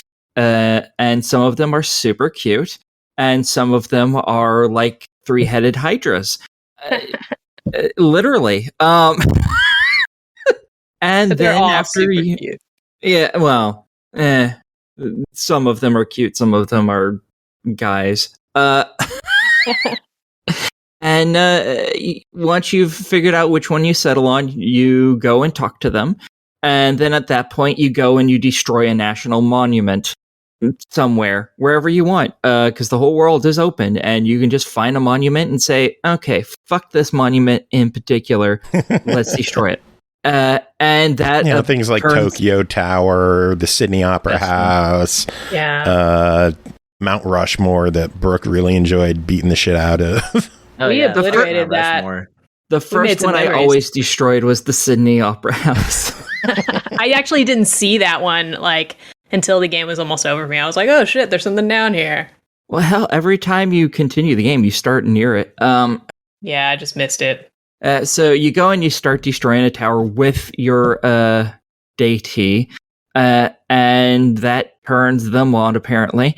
And basically you go through a multiple choice little quiz thing, and every answer you have impacts how the other kaiju sees you. Some of them they're super happy with because it shows you're super compatible with them, and the both of you do special fire breathing in your case, and them it's a special attack that's whatever based on what kind of kaiju it is, so they're all kind of different. Or it's just a little compatible, not super good, but it's still on the better end, and then they'll punch or kick the shit out of the thing. Lazily punch the thing. I love that one. It's just like, Yeah. Yeah, we're finishing dinner, throwing in the emotions. Yeah. Oh, wow. We've learned something new about Brooke today. And then sometimes you get the really bad answers that are like, we are not compatible the fuck at all. And then they turn away from each other and look totally dejected. Or there's the not particularly compatible ones where they just kind of look down like, oh, well, okay, I guess. And yeah, that's really what the game is you just go through that, and each act, there's 3 acts in the game.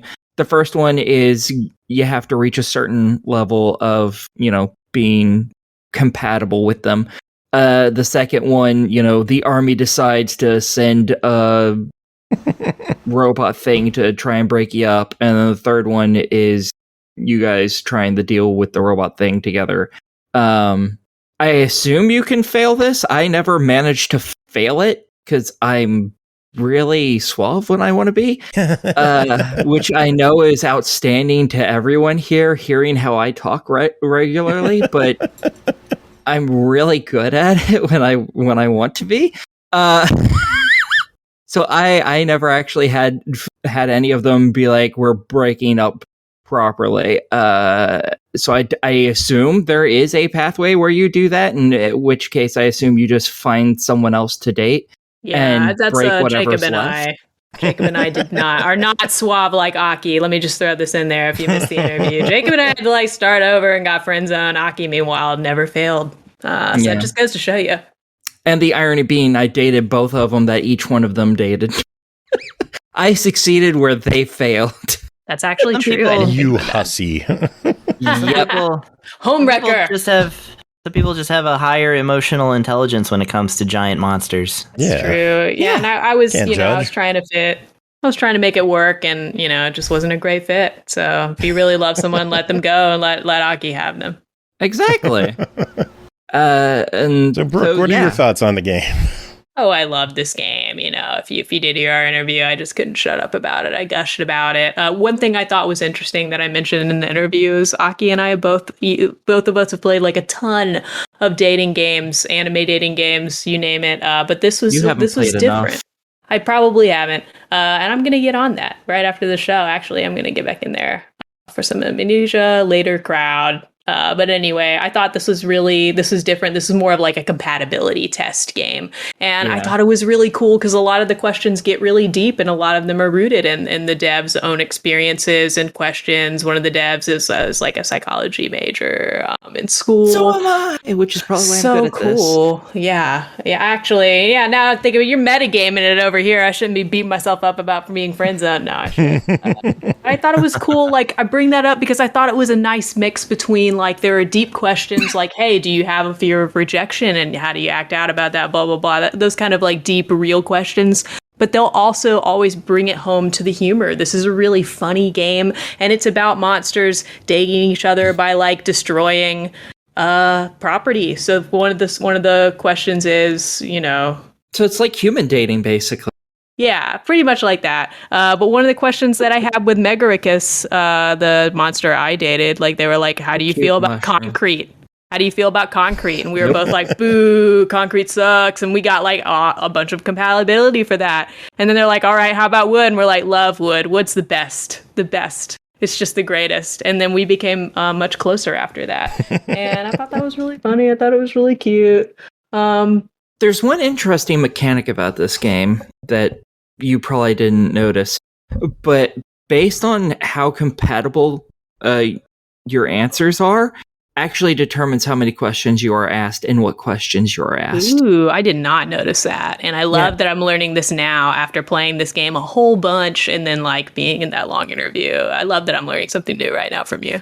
Yeah, if you only get lukewarm and not great answers, you actually get more questions in order to try and bring your compatibility up, or I guess fuck up utterly and completely.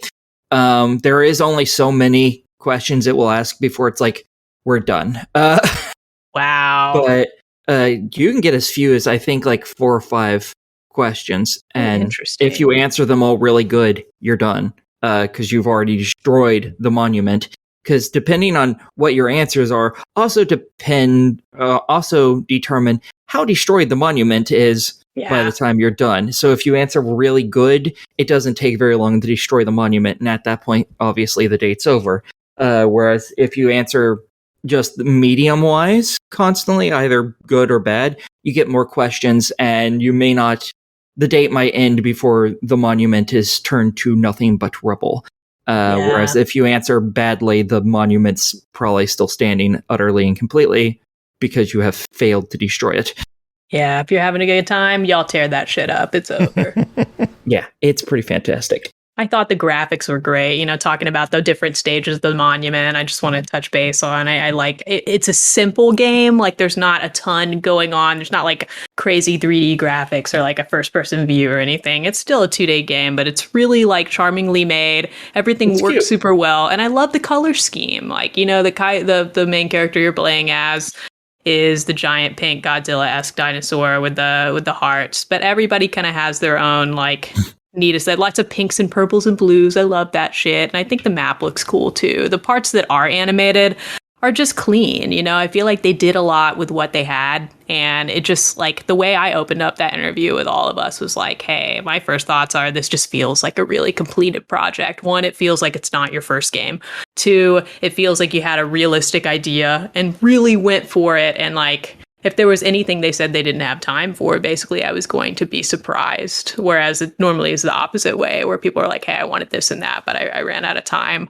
I definitely respected this project. I wanted to play it out of curiosity either way. And getting a couple hours into it, you can see that it's full of heart. It's deep. It can be emotional if you want to take that from it, but it doesn't berate you over the head with that. And it stays really funny. I think this game's hilarious. It's narrated by two newscasters who are like, hey, just in, giant monsters over here. And they'll sort of narrate your way throughout the whole journey of you meeting the other monster and the military interfering and even giving interviews to the newscasters. They're like, oh, we're coming at you live from their next date. And both newscasters are really, really funny, really well written. So I went into it thinking it was just like a haha, good time. Oh, cool. This will be a little monster dating simulator. And not only was it a different dating game mechanically than anything I'd ever played, even though it's simply done. It really surprised me. I think it's really entertaining. I'm going to add in that there are only 6 saves to this game. Oh my god, why did they do this? However, there's also only 6 beasties that you can date. So each save is basically made to be like, oh, dating this monster. Oh, you're dating this other monster, so on and so forth. And it's not like the games are long, so you could just delete one and start fresh. You know, you could do a playthrough in 25-30 minutes if you're quick. Yeah. And the reason why this is perfectly fine is all the information you unlock about each creature, because you do basically as you complete the game and do well on the dates, you unlock basically a dating profile for that one, and you unlock more and more parts to it. And even if you start a new game, all that information carries over. Oh, I actually didn't know that because I'm a one monster. I went for Megaricus. They friend zoned me. I couldn't get it through my head, so I just tried again, and I didn't try to date anyone else, so I had no idea. You're like a regular monogamera over here. God, nice. And good. If anyone's wondering what the monsters are, there's Tempera, who is a feminine volcano. There's Megaricus, who is a feminine space mushroom thing. There's Queen Hydra, I think was her name, who is a 3-headed Hydra. I mean, that's pretty basic. I like how we spent 90 minutes on this game and we're still spending so much more time than we should be. Yep. We had a good time with this one. $10, what's your verdict? I didn't get the name of the other 3. Fuck you. Buy it. Buy it. If this sounds mildly entertaining to you, you're going to love it. If you're looking for a fresh, unique, if you will, experience, this actually is it. I don't want to repeat too much from the interview, but my final thoughts are, I went into this thinking, oh my gosh, yet another dating game where the twist is we date monsters. Like, we have this so many times. If you are somebody who liked had a full boyfriend or something for the novelty, this is going to give you more novelty because it's actually a different type of game. And as Joe said, it's not a huge time investment. So I think it's a buy it all around. And normally when I rate dating games, I say this is a buy it if you like dating games. But I think this is a cute experience. It looks mildly entertaining to you. Just grab it. Because not only is it worth the time and the money, I think you'll be supporting great artists. And if you listen to the interview, you'll believe me. Yeah, so go listen to the interview. Yeah. That is it for you 3. We're going to take one more quick break, and I'll be back with Pernell. Does anyone have any final words to wrap this portion up? The other 3 monsters are armadillo, an eagle, and a moth. Oh, hell yeah. I think, fuck you, Joe. Wow, I really enjoyed that. Please say hi to Ghost of Pernell. What do we got? Pernell to Geist. Pernell to Geist. I love it. Tell him we miss him more every moment.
welcome back. We got one more segment of the show to take care of, and for this one, we are bringing in our good friend Pernell Vaughn. Pernell, how are you doing?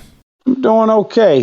Had a good couple of days, spent some time in Philadelphia, but of course, as per the course, coming home, there was construction that blocked up the entire damn highway because, yeah, that makes total damn sense on a Monday, on a weeknight or whatever. So, but I had some banh mi. I had some freaking Cantonese food, which I'd never had before. I walked a whole lot. Saw the Liberty Bell. Oh. What brought you to Philly? What made you go there?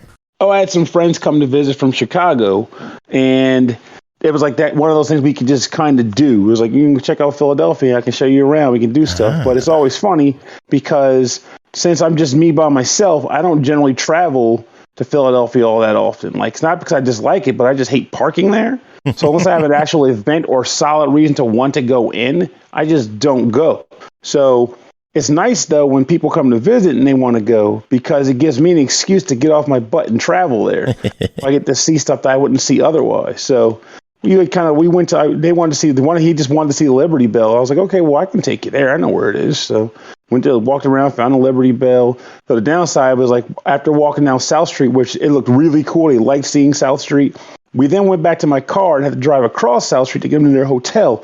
And while we were out there, we just saw some random group of guys just trying to abuse this guy in the middle of the street. And we were trying to peg what the hell was even going on. Dude's pants were so far down you could see his actual ass. Like, not his underwear, but his literal ass. And you're like, what the hell are you doing?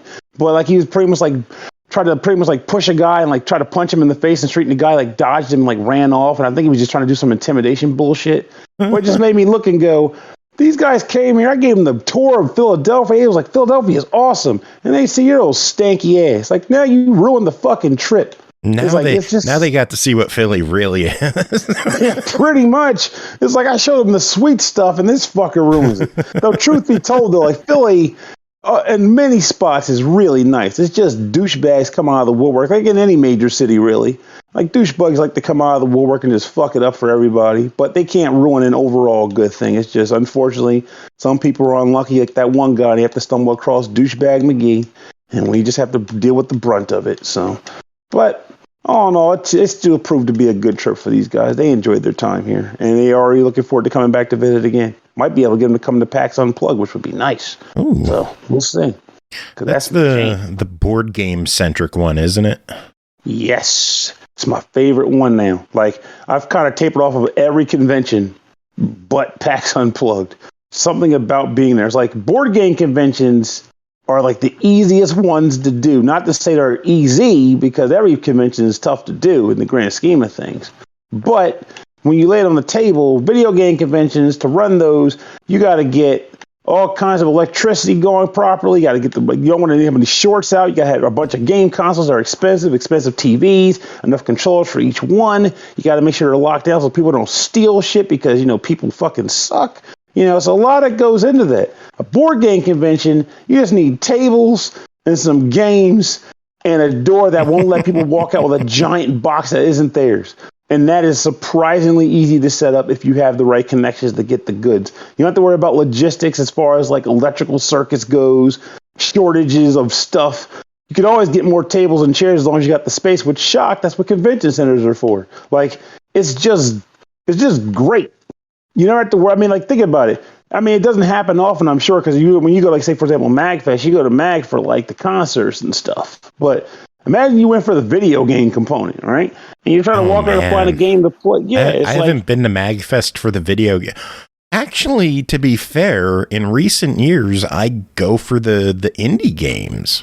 Yeah, those indie lots are solid. I love those. It's good to see what games are coming up, who we could feature on the show, like who we could bring on.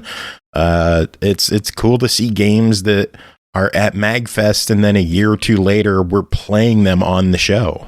That's where I discovered that I can't remember the exact name, but it was like East of Eden or Far From Eden, that Mega Man Battle Network, video game, node traveling game, which was fucking amazing. But yeah, like, I definitely get down with that. There it is, One Step From Eden. I love that game. I'm just old now, so I forget titles sometimes. God, I hate getting I don't even old. know if that's the name. I'm just guessing. No, that's it. It sounds right. It's One Step from Eaton. It's not Far Step from Eaton because that would be dumb. So it's definitely One Step from Eaton. Yeah. But that game is great, and I learned about it from MagFest. Also, there was that one game about the guy who's running on the back of dragons. That was a pretty cool game when I played it there. I know it came out, but I never got to play the final release. But yeah, Mag has got tons of cool stuff there, and I appreciate it for that. But Onsen Master was a game that was at MagFest. So. Which one? Onsen Master that we just had I didn't the know chat that was for. featured there. I didn't know they had it in Mag, but goes to show you, good shit comes out of MagFest. But I only mentioned it because like the idea of like going into the game rooms and wanting to play something. Like, if they had popular games, they have to have like a bunch of machines, expensive machines, so that everyone can play it, or you have to sit there and wait for your turn for like the one or two. And generally, popular games, you're waiting a while watching people play stuff. Yeah. Whereas a board game setup is like, you just need a table and a bunch more games. Okay, more people want to play. We need another game. What do you need? How much is the game? Not much. You don't need to get another TV. You don't need to get another console. You don't need to get an arcade machine. You just need another box. And you just throw it out there and you play it again if you want to. Like, what if you run out of board games?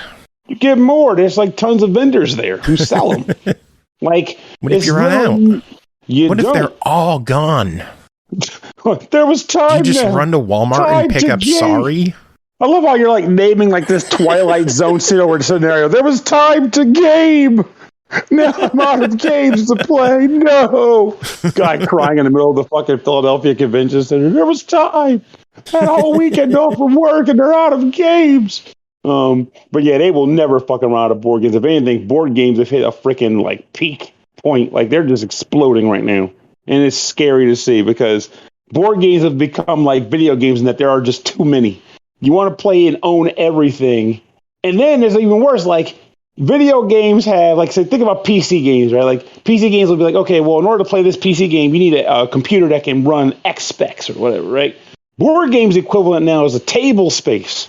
You need a table that can handle X amount of space. I played a game this weekend that I want to buy, but I won't because none of my tables can accommodate it. I had to play it at a freaking board game cafe that gives you a giant tatami table to sit at to play this fucker. What game? It's called Ark Nova. You're basically building a zoo, but it is a hefty fucking game. It took the guy who taught us yesterday an hour and 10 minutes to teach us how to play it. Jesus. And then the game took 2 hours to play. Actually, 2.5 hours to play. You spent 3.5 hours on one game. And it was a fucking blast. That's the thing. How much is this game? How much is it? Like, money-wise? I want to say it retails for like $80 or $90. Damn. But like, it's a huge box. It's got tons of stuff in it. The replay value is through the goddamn roof. And when you're done, you will feel satisfied and tired because your brain will melt. There's just so many. You're trying to make these crazy decisions and balance things back and forth and all that.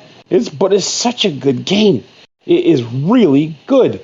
I was thinking it was an overhyped game, and I hate making that statement because, in my opinion, overhype really isn't a thing. It's just a lot of people happen to like it simultaneously, which somehow people consider as overhyped, which is, you can't tell a bunch of people they can't like something. But nonetheless, I was like, is this just following a matter of like people liking the new hot thing or whatever, or is this game really meaty? And I finally got to play. I was like, holy shit, this game is great. I feel happy. I got the shit kicked out of me, but I had fun trying and then getting the shit kicked out of me. But it was good, now I want it, but there's no point in buying it because I can't, which is why it was nice. I also, the next day I came across a board game cafe while we were walking around Philadelphia, just stumbled across it. And we played it again there, and he had a table that could accommodate it. So now I'm like, I could just pay these guys $7 a trip and just play the game when I want. And by the time I reach the amount of money the game costs, I'll have already been bored of it. I'll have played it out. I was like, yeah, there we go. That's the magic. The one board game I want to get my hands back on is Hero Quest because they re-released it. Hero Quest has a following, man. Like, I'd heard of it back in the day, but hadn't played it. I used to play it with my dad all the time. Me, my dad, and my brother would just go through. I had I think the Dwarven Barbarian, whatever it was, that made it through like every campaign. He never died. And I was so proud of that character. Now, the one thing I don't remember about Hero Quest, because I was about to say I only played it for the first time at like Retro World, like back in like 2019 or something. But did it actually have a campaign mode in it? Like you can make a character, beat a map, he levels up, and you take him to the next campaign? It came with, I think the base game came with 10 campaigns that you would go through. And then they had expansion packs with like 5 or more, something like that. But yeah, you would just go through a campaign. A campaign would take like an hour or two. You would just like explore the map, and the dungeon master would place what's going on. And yeah, you could carry your character over from game to game and just keep them going. I like the sound of that, to be honest with you. Very much so, in fact. One of the big thing that keeps me from board games, though? Humans. Yes. Or access to humans. Friends. Trust me, you're not alone in that. Like, you might be like, well, Pernell, well, clearly that's a lie because you actually play games with people. And like, while that is true, it's still like this, like, sort of, it's like video games, really, right? Like, I can have a ton of multiplayer games, but if you don't like them, who the fuck cares? You're not going to play them with me. Hey, I got this really cool sports game. You want to play with me? I don't fucking play sports games. So next thing you know, you got a group of people you're hanging out with, and all they want to play is fucking Cards Against Humanity when you want to play something that makes you, I don't know, do something. Hey, I like Cards Against Humanity. I didn't say I disliked it. I said I want to do something. A night playing that. I didn't say I disliked it. I said I wanted to do something. Cards Against Humanity has a purpose. And Cards Against Humanity's purpose is to give you a general activity when the alternative is sitting around staring at fucking walls. Because that's why I bought the game. Because, I mean, think about it. Like, Cards Against Humanity, there are no rules. You literally just play a card that has a joke that someone else wrote, and everyone laughs at it. And that's fine. That's fun. But it also has you don't have to do anything. You just play a card and laugh. Mm-hmm. And that's the purpose it serves, and it's good. It livens up the room. It's a party. But if I'm like, I want to play a game. Like, you just heard me talk about the last game I played. Like, if I want to play a game and everybody in the room just wants to play Cards Against Humanity. Exactly. So it's like, if it comes down to like, hey, we only want to play this, I'm like, okay, I'll play and I'll make the best of it. But deep down, I'll be sitting there going, man, I wanted to play fucking Ark Nova tonight. Everybody wants to play Cards Against Humanity. God damn it. So that's this for a question. Did you want to play TemTem? I guess so. I think that's a slogan that the game actually fucking has. Do you want to play TemTem? Yeah, like even like maybe like their song or like one of their like advertisement songs, like, you want to play TemTem? I'm like, yes, I do. You just gave the review right there, Per. Do you want to play TemTem? Yes. If I didn't like the game, I'd have told you, no, I don't want to play fucking TemTem. All right, next game to talk about. We should probably get to the reviews. God damn, this episode's going to be long. You ready? Let's get down to business. The reviews will be pretty quick, thankfully. So no, they won't. First game to talk about tonight is TemTem, developed by Crema, published by Humble Games, released September 6th on Xbox Series X and S, Switch, and PS5 for $44.99.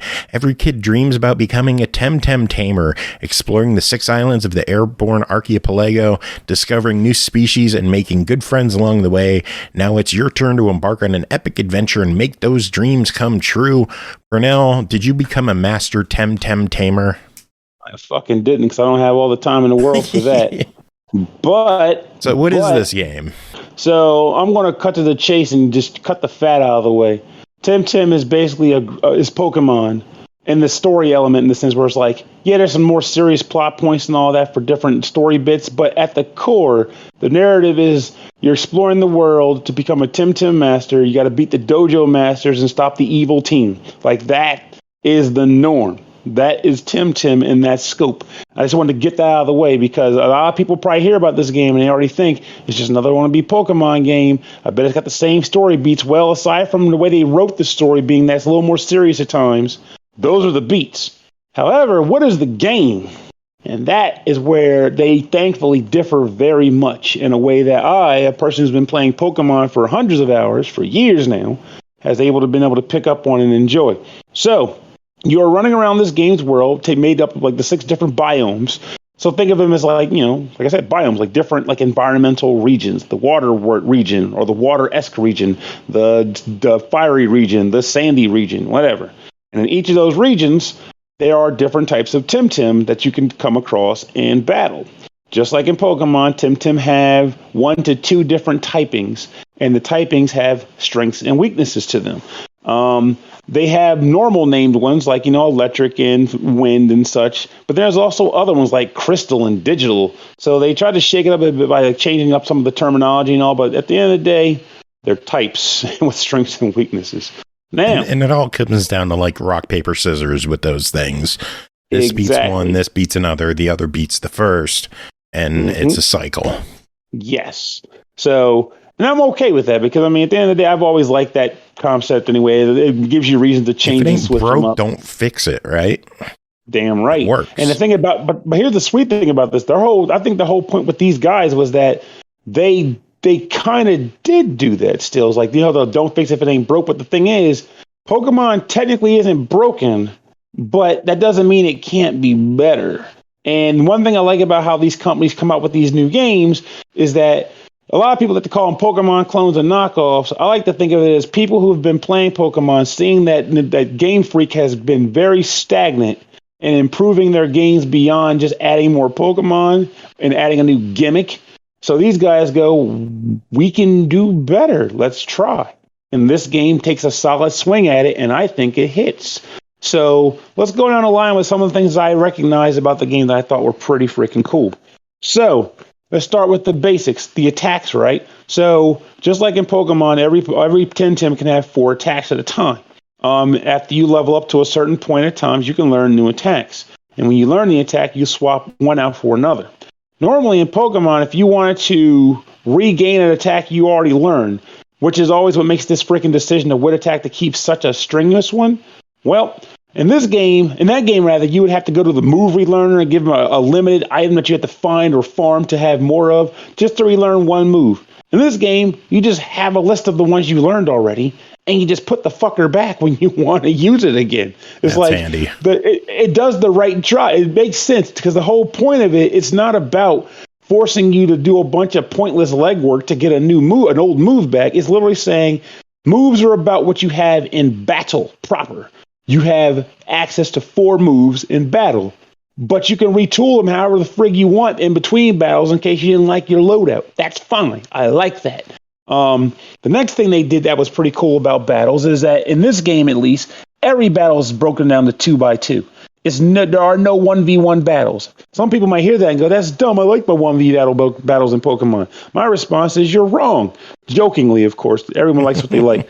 But my opinion was that Pokemon, one of their best improvements over the years was when they finally switched over to 2v2 battles in Ruby Sapphire, because it opened up dimensions for more combat strategies. But due to the fact that they also had to always have that 1v1 mechanic, they couldn't use it to the fullest for certain things. This game, since it's a requirement, they were able to lean in hard on it. And one of the things that they did here that I liked is they have synergy attacks. So you might have an attack that, let's say, it has like an attack of like 50, and it has, poison damage of 1, like 1 turn of poison. Well, if you happen to have that TemTem paired up with a TemTem of the toxic type, that attack gets upgraded to a better version of itself that does more damage or makes the opponent be poisoned for more turns. Sometimes it adds an entirely new effect to the attack. And the requirement is just having a companion TemTem that meets the requirements that is needed for the synergy to take place. It creates access to a lot of cool battle strategies that things like Pokemon just don't really have. Another thing is attack priorities. So normally it's about a few things. Like in Pokemon, it would be like the speed of the Pokemon, and then certain attacks might have like, you can do like a rocket punch or something, so your punch will go first. Or like very few attacks will go last, like Trick Room or whatever. In this game, they have every attack has a priority level. And depending on the priority level, it is a way to break up whose attack goes first in addition to speed ratings. So even if a TemTem, it could be faster, if there's a priority setting in place, sometimes the priority outpaces the other one. And since there's so many more variants of that here, it's more of a concern as opposed to just watching for bullet punch or mock punch or whatever. So I kind of like that too. It makes you learn and understand more of the attack types in the game. One more thing that comes to mind, and I'll kind of try to stop rambling, is there's there's at least two things actually. So the next thing is turn requirements, or I guess build-ups. So some attacks, many of the more powerful ones, mind you, you can't just use them the moment a battle starts and spam them. So you can't just be like, I can't even think of one in Pokemon. I'm tired. Fucking Solar Beam or something.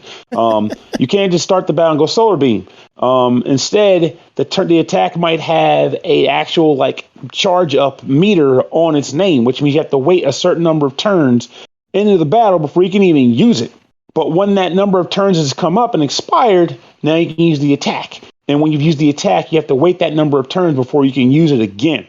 I kind of like that too, because it does a good job of reducing attack spams.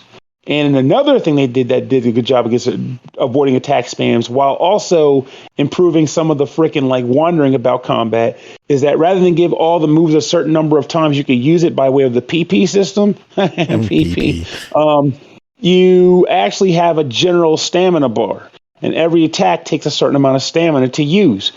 If you happen to use an attack that requires more stamina than you actually have it banked up, you'll use all the stamina, and the difference will come out of your hit points. And then you'll go into overexertion mode where you'll lose a turn. So it's like a desperation thing if you just need to get one more move off because you're in a clutch. You can rest between turns to build up your stamina meter again, or you can just be smart about it in a sense and use your smaller attacks just so that you don't drain out too fast and allow yourself to attack more frequently or for longer durations of time. Again, that's another thing that I genuinely like about the game. It's just good like that. But then one final thing, I swear, there's other things I could talk about, but it's not even worth it because I'm just basically here to tell you that I think the game is fucking great. It's the fact that evolutions in this game are pretty interesting too. It may not be a big deal for versus modes or the post meta, which apparently there's a ton of going on there. But in this game, when you battle against TemTem, and let's say you're in a 2v2 battle, you defeat a TemTem and there's one TemTem left that you're battling with. Or you've got to battle a bunch of other TemTems in the background. It might be a trainer battle where there's 6 of them you got to deal with, and you beat the first one. If your TemTem levels up at that point from the experience, he evolves during the fight, and you can immediately start fighting with him in his evolved form for the rest of the battle. That, to me, is freaking awesome. That's happened to me multiple times. Oh, snap, now I got a whole new powered-up dude to fight the rest of this battle. Just when I thought I was about to get my ass handed to me, he leveled up, and now he's evolved, and now he's stronger, and he's got some health back. This is amazing. I like that aspect of the games a lot. Now, the only downsides I can think of that I've come across in this game for the most part are a few things. Nothing really major, but, the first thing is the overall TemTem roster. I do like the TemTems I've come across, and I like the ones I've seen. The downside, though, is that the TemTem count is equivalent to kind of what the original Pokemon first gen did. It has 164 or somewhere between 164 and 166 different TemTems in this game. And you're exploring a pretty lengthy quest going to these different biomes, in which the areas you run through are pretty large. You'll see a lot of the same TemTem over and over again in the random encounters. And while I feel like I don't think it's a hatred thing. I mean, because the game is still a fledgling product, and they probably are trying to parse out these things slowly, because I think they're going to add more over expansions and updates. But it still made me sad when I was like, oh crap, I got to fight this thing again. I'm tired of seeing it. I mean, just ignore it and keep running. Though it's admittedly, random battles in an RPG. You're going to fight the same shit over and over. Oh, yeah. I'm not going to say the whole point is the fact that due to having played these kind of games for years now, the more that they started adding to the games, the more variety you can sometimes see when you're running on a certain region. And it just makes me sad. I wish I could see more of them at a time per region. But of course, they do have the scent type items in this game where if you don't want to deal with random encounters, you can just spray yourself and not have to worry about random encounters for a while. Still just something I wanted to point out there. But that was pretty much the main thing I had issue with, really. I've been having, also maybe some of the quests might seem kind of meh, I don't really care too much. No, that's what it was. Now I remember. Money's fucking tight in this game. Do don't go to the stores thinking you can just stock up on potions, because better safe than sorry, because you're going to run out of money and be shocked at how slowly you build it back up. It starts to become better later in the game, but early on, money is freaking tight. Watch your shit and watch your purse. Oh, and one thing I got to mention about this, there is a battle pass. I kind of cringed when I first saw it, but then I realized it was a bunch of cosmetic crap I don't care about, so I just started ignoring it. So if you like cosmetic and housing, stuff like that, I think that's a cool addition to the game, that they have, you know, your own house that you can decorate and get furniture, and it kind of adds like an Animal Crossing twist to it. It's a personalization thing. Like, you can do clothing for yourself, and personalize the way your character looks. You got the house, but overall, I just ran around in my underwear. Furniture stores too. Jesus Christ! Wonder if we freaking like underwear, man.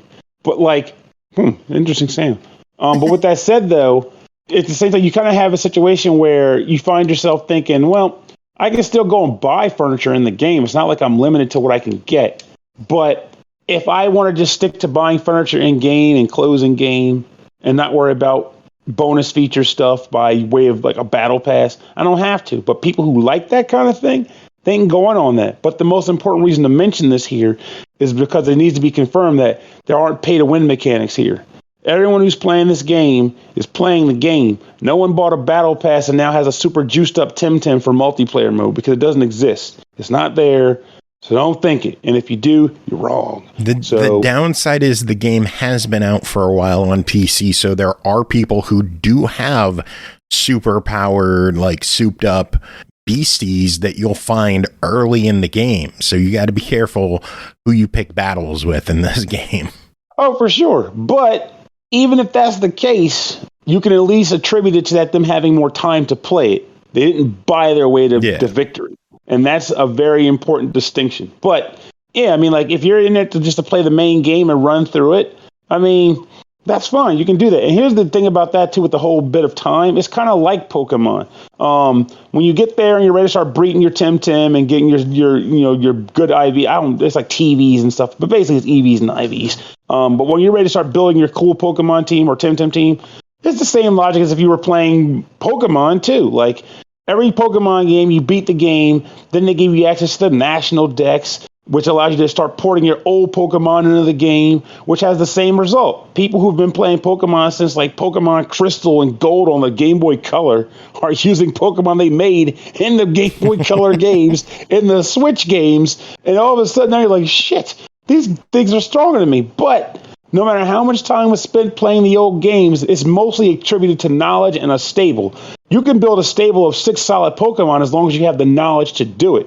And once you start building up the knowledge and the ability to understand how to make good TemTem, you can make a team of them and just get better and make better, different ones rather, as you go. But it's not like these guys have been playing since the beta. Therefore, to catch up with them, you got to spend X thousands of hours of playing. You could technically beat the game in 40 hours, get 10 hours of like freaking like gameplay plus YouTube videos, and be on par with these guys for multiplayer battles. So like, it's the only one to point that to make it like, we don't want to dissuade people from thinking they're really behind the 8 ball, because they're not. It's just like you said, due to the whole online element, you will see a guy walk by you with a really cool TemTem, and you're like, how the fuck did you get that? Where'd that come from? And then you'll scan it in your computer and see what it looks like and keep moving, you know?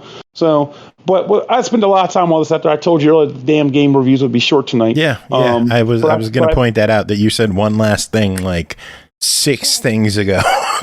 But I feel like TemTem deserved it. Like, it's the kind of game that I feel like people are probably already ready to kind of just call it a Pokemon knockoff and not give it a chance. When the truth is, it does deserve a chance. And it's not a knockoff. It's someone saying, I like Pokemon, but here's what I would do with it. Which is pretty much how game innovation happens. It's what people have been wanting, and they did it. And exactly. I think that's worth celebrating. So $45. What are your thoughts? It's an absolute buy. Worth your dime. Do you think the price is a bit high on this one, or do you think it's worth the asking price? I think it's worth the asking price too, because again, the game itself is going to cut you like 40 hours. And that already is enough for me. That's like a little over $1 a minute or $1 an hour. So you're going to get that. And then if you're the type that does the multiplayer bit, you got literally hundreds more hours available to you if you start chasing like the freaking Luma versions of the freaking TemTem and getting perfect stacked TemTem and breeding the TemTem just like Pokemon. You could crack hundreds of hours in this game if you wanted to. So it's totally worth the money. Cool. All right, next game is Foretales, developed by Alkemi, published by Dear Villagers, released September 15th on Switch and PC for $19.99. Decide the fate of the world in this ingenious story-driven card game. Foretales offers a unique take on the adventure genre with a multitude of playstyles and story paths through which you can save the world or bring about its end. Pernell, did you end the world? I tried to, but I like the game too much to end it. So... what you gonna do, Willis? What you gonna do? So this game was one that when you were like, it came down the pike, I didn't really know what the hell to make of it, really. It just seemed kind of odd to me. But it turned out to be a game that attempted to make a twist on a gameplay style we've played in the past. Basically a typical adventure exploration RPG game. So you play as Vulpan, a bird type that I had never heard of until this freaking game. He is a shoebill bird. He and his friend, Leo, are in the midst of going to what's pretty much considered like a final heist of sorts to kind of allow themselves to retire from like the seedy life and get to like living a good retirement. But unfortunately for them, this Lear that they have to steal, that they're charged to steal, ends up imparting a crazy amount of knowledge to Vulpane. Most notably, a number of apocalyptic events that's going to bring about the end of days. Pretty kind of ramp things up really hard on you real fast. Little. So at this point, he just feels kind of compelled to try to, avert this shit. So that ends up in taking him across a series of quests and missions to avert this thing. So the gameplay is completely done by way of cards. You have like a table. It's like as an actually plays on a wooden table, which is kind of nice for visuals. And these cards will be placed on top of the table. These cards are pretty much considered as location cards. It could be like a back alley or a diner or something like that, or a prison, any number of places really. And your cards that you can play on top of those can be anything from like money, fame, grim, and I'll kind of explain some of what these things are in a minute. But those kind of things, money, fame, grim, or the occasional one-time acquisition items, or actual ability cards that are tied to the different characters that may be in your party. And what ends up happening is you might get yourself a quest that you have to undertake. Like, for example, okay, find your way into the castle. So you might be looking at the location cards, and there's no castle card there. So there's an actual stack of cards that represent locations that you're traversing. And the way to go through the deck to eventually get to the place that you want to be or find places that you might be happy to find is you have to resolve the location cards that are in front of you. Now, each location will have a description and a number of things that can impact. Let's say, for example, a market. Let's go with a marketplace, right? So you might have a card that allows you to steal. And if you use a steal card at the market, you might steal 2 items of food, which is represented as like apples in this game. And then once you steal the apples, that card location will get discarded and a new location will come out. Or you might instead decide to eavesdrop in that place. And when you do that, you might learn a cool tidbit of information and then get transported to a different location, like a tavern, because the information tells you there's something to learn within the tavern. So now that's a new location you can go to. But this is the kind of stuff you'll do to traverse the different decks of cards. Sometimes you'll play a card that allows you to acquire fame or money or food or grim, or you might have to spend one of those things to get a different thing or an action. Fame is best described as like popularity. People know you, people like you, and you can spend fame to do some pretty cool things, like maybe get people to agree with you and come along with you. And something else I'll talk about shortly. Grim is like the seedier side of things. You do some seedy shit like steal a lot, or you kill somebody. You'll acquire Grim, which gives you like negative notoriety. So you can like bully people into doing stuff like, look, I just killed 5 soldiers 3 battles ago. You want to mess with me? No, I don't. Well, get your ass in line and you're coming with me. We're going to unlock this prison and get my boy out. Stuff like that. And it's kind of nice that that kind of thing happens. Though sometimes when you do negative actions, you might trigger like enemies to show up in the encounter card / creature card deck. And what ends up happening is certain locations, when it comes out from the locations deck that I mentioned, it'll have like a sort of eyeball in the corner. And if it does, if you did things that resulted in generating any like enemy cards in that creature deck, a number of them will get dumped on top of it. And now you cannot engage that location until you resolve the battle that just now been placed on top of the card. If there are other location cards available, you can totally avoid those entirely and just try to just do other things and hope that you never have to deal with it. But eventually in certain missions, you'll have really no choice but to engage that combat, at which point a battle will ensue.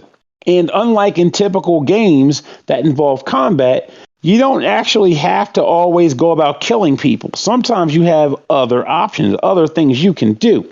So let's talk about this, for example. You might come across a group of enemies that you got to fight. And you'll notice on their description that maybe he doesn't need to be killed. Maybe you can just throw some food his way and he'll be satisfied and he'll leave the battle. Or you might be able to tell this guy, again, the thing I mentioned before, like, hey, I've killed tons of guys stronger than you by using your fame stat or your grim stat, depending on the type of enemy. And that enemy might go, whoa, too rich for my blood, chief, I'm out of here. And they will leave. And every time these types of guys leave the battle, their morale of the overall group will go down. And each of these enemies has their own amount of points that goes towards their overall morale. If your morale for the enemies gets below 0, any enemies that remain will flee. They will just leave the battle. And you're free and clear. No bloodshed or anything. And to me, that's the more optimal, fun way to deal with battles. I like doing that a lot. However, sometimes you do have to go into a skirmish. And when that happens, you got to just pretty much go into like a skirmish battle and you will use attacks using like your actual attack stat on your character. And you'll just kind of have this weird clash where your characters will go 1, 1, 1, or just kind of bump into each other until you ultimately end up killing the enemies and resolving the conflict. Again, that to me is the lesser way to end battles. But sometimes you got to do what you got to do. In which case, good luck to you out there. Now, when you take enough damage, you might find yourself thinking, well, how the hell do I heal my characters if they take damage in combat? Well, you can use some of the aforementioned food that I described to get food health back. And 1 apple results in 1 HP per character that you use it on. But there's also another thing you can do. So earlier I mentioned cards that you can use that have various character skills on them. When those cards run out or get low, the way you want to get them back is by using the rest action. There's a deck of cards that result in resting. And when you go to that deck of cards, there's a bunch of them that can be there that you can review and see the conditions for. But sometimes you might straight up not like what's available to you, but you're kind of stuck with whatever's at the top of the deck. And when you play that card, it'll have conditions. It'll say something like either you can either use this item and get 3 cards back per team member and 3 health back, or use no items and get 1 health back and 2 cards per character or something like that. So you can use rest cards, and depending on the situation related to them, you can fulfill different conditions to resolve your characters and get them health and their abilities back. But if you go through the entire rest deck before the mission is over, that counts as a game over. So you don't want to exploit rest cards. Be smart about playing your cards and getting things done with them. It's weird to describe this game because it's different, which is a rare thing, and I kind of like that as a rare thing. They call it Dexploration, which I think is a pretty cool term. It's a cool term, and it's an accurate term because, again, the deck is the locations, and you resolve the cards to explore more of the deck. So that is literally what it is, and it's freaking fantastic for that in that right. Like, I've been having good times with this game. And when I first saw, like I said, I saw the original trailer when you offered to me. I was like, what the hell is this? I don't know what I'm even getting into. I wasn't even interested like that. It was like, I'm curious, but I'm not excited, if that makes sense. Generally you get excited about things you're familiar with or things that just blow you away with, like, I don't know, popular, flaring trailers. But this game, once the execution happened, it clicked. And when it clicked, it was fire. This is a very unique silent game. And also, I didn't mention, there's like, aside from like the characters don't really talk, but there's like a narrator that talks. Well, the characters talking like word bubbles, I mean, but like the narrator actually has a voice. Yep, fully voiced narration by Travis Willingham.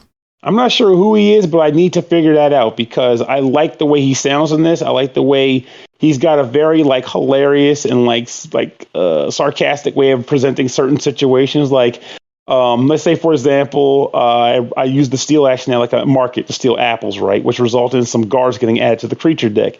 The narrator might say something like, "You just couldn't keep your hands clean, could you, Volpan?" And you're like, "Yeah, I couldn't, Just man's got to have his Shoebill's got to have his apples, I'm hungry." But he does a good job. It adds a lot of color and flair to the experience, and frankly, I'm fond of it. It's kind of funny. I don't want to get a bad review game anytime soon, but I almost feel like a shill sometimes because I'm getting a lot of buy it games, and this one is kind of no exception on that rule. It's good stuff. Well, it's $20. So what is your official verdict? I think it's officially a buy it. Get this bad boy today. If cool you like, beans. Yes, get it. All right, one final game to talk about on this episode is Unmatched Digital Edition, developed and published by Acram Digital, released September 15th on Steam for $19.99. Unmatched Digital Edition is a highly asymmetrical game of card-driven battles between epic heroes from story and myth. Witness clashes you've never seen before in duels or team fights. In battle, there are no equals. Pernell, what's going on in Unmatched Digital Edition? Unmatched is a game this game came a very good time for me because the week before this review code came on, I was actually in an Unmatched tournament, which was my first time playing the game too. And I was already interested because the premise is pretty freaking solid as it is. But now I get to see the digital game, and I get to see what the hell the digital game is all about. And quite frankly, how does it translate? Like, does it translate well from physical to digital? It really does. It genuinely does. I mean, as I've said in the past, like I almost feel like I can never quite get the tactile feel, which is kind of why we have the video versus digital analog in the first place. But if I want to play games with my friends who are not local, digital is the way to go. If I want to practice my skills against myself and an AI opponent, digital is the way to go. In this game, it does the job, baby. It does the job. But I should stop talking about how good this is because the game itself is freaking solid. But let me explain what the game is for those who are like, what the fuck is this? So, did you say it was solid or it was salad? It was, you know what? Just for shits and giggles, it was salad. Okay. It was balsamic vinaigrette, Cobb salad. And I'm happy with that because I love those things. But what is this game exactly? So the premise of Unmatched is to say taking a number of figures, whether fictional or real, and just like, for example, Bruce Lee or Alice from Alice in Wonderland or Bigfoot or King Arthur, any number of just characters that have been written about. And it's a question of who would win in a fight, Bruce Lee or Bigfoot? Let's find out by playing Unmatched, because each of these characters, if they are in the game, and some of them are in this game, some will likely be coming by way of expansions because they exist in the physical game. But the idea is that each of these characters... Yeah, I should mention this is early access. Right now, there's only 4 playable characters and 2 maps, but there is more that will be coming. They plan on adding... we are planning on adding 2 available characters as well as maps. We are also taking time to develop and test all features proposed by the community during early access. So take that as you will. They plan to be in early access for a few months. The price will not change according to them. So what are they charging for right now? $20. Okay, I just wanted to know for just how much is the physical version of this game? That I honestly don't know because I didn't have to buy it. The tournament that I was in, the guy in preparation for it, he bought the base set that's represented in this game, in this early access game. And he also bought like 6 expansions that combined other additional characters. Like in the menu for this game, for example, 2 of the characters that are coming eventually, you can't select them, but if you were to go to like the tutorial details, like descriptions of stuff, there's like a sort of like a lexicon where it explains the rules of the game and they explain the different character traits. They reference them in that. Those being Bigfoot and Red Riding Hood. And funny enough, Bigfoot was my partner's character and Red Riding Hood was my character in the tournament. And they are both freaking awesome. Bigfoot is overpowered as shit, but that doesn't make him broken. That just means that you have to figure out how to deal with him. That Red Riding Hood was also powerful. You go online, people claim she's one of the most powerful characters. I was frustrated because she's hard to use because of her gimmick. So the idea behind this game is each of the characters that you can play as. In the case of this current state of the game, they have Alice from Alice in Wonderland, Sinbad the Explorer, Medusa, and King Arthur from King Arthur's Court. So you can choose any of those characters, and each of them has a unique ability, a unique deck of cards that they use. Oh, Christ, you're going to say that a lot in this. A unique deck of cards that contains like attacks and abilities for them, and a partner character that also comes out onto the field with them for combat. When you put them out on the field, you choose like starting locations on the board you're on, and the board is an interesting display. It's a series of nodes, and the nodes have different colors on them. Sometimes they're solid colors, and other times it's like multiple colors in one spot. The reason why they are there like that is because there are 2 types of primary attack styles in the game. There's ranged attacks and melee attacks. Melee attacks, you have to be 1 space away from your opponent to use them. However, ranged attacks, it's not a typical thing where it was like, okay, my guy's range is 2 or whatever. Instead, with this game, it's based on the colors of the nodes on the map. If you share the color, if your node shares a color of the node of your opponent, that counts as being within range. And depending on the board you're playing on, those things can be like clustered or they can be scattered about. It gets to be pretty interesting when you're like looking down, like, okay, I think I'm actually within range of that guy because there's some kind of weird like reaching zone. I don't know, but I'm going to use it and use my ranged attack in this range space and frick him up. So those are like the styles of the attacks. And on your cards themselves, you have a few different types of things going on there. You have cards that are meant to be used as attack cards. And they have a power rating associated with them. You have cards that are meant to be defensive, and they have a defensive rating on them. And you have cards that are meant to do both. You choose which one when you use the card. Also, remember how I mentioned partner characters in the board? Mm-hmm. So the cards themselves also can have that kind of distinction. Some cards are meant to be used by the primary character on your team. Sometimes they're meant to be used by the support character. And other times, either character can use them. And when you're playing this game, you have to deal a lot with hand management because when you start the game, like I said, you place your characters down and you also get a hand of cards.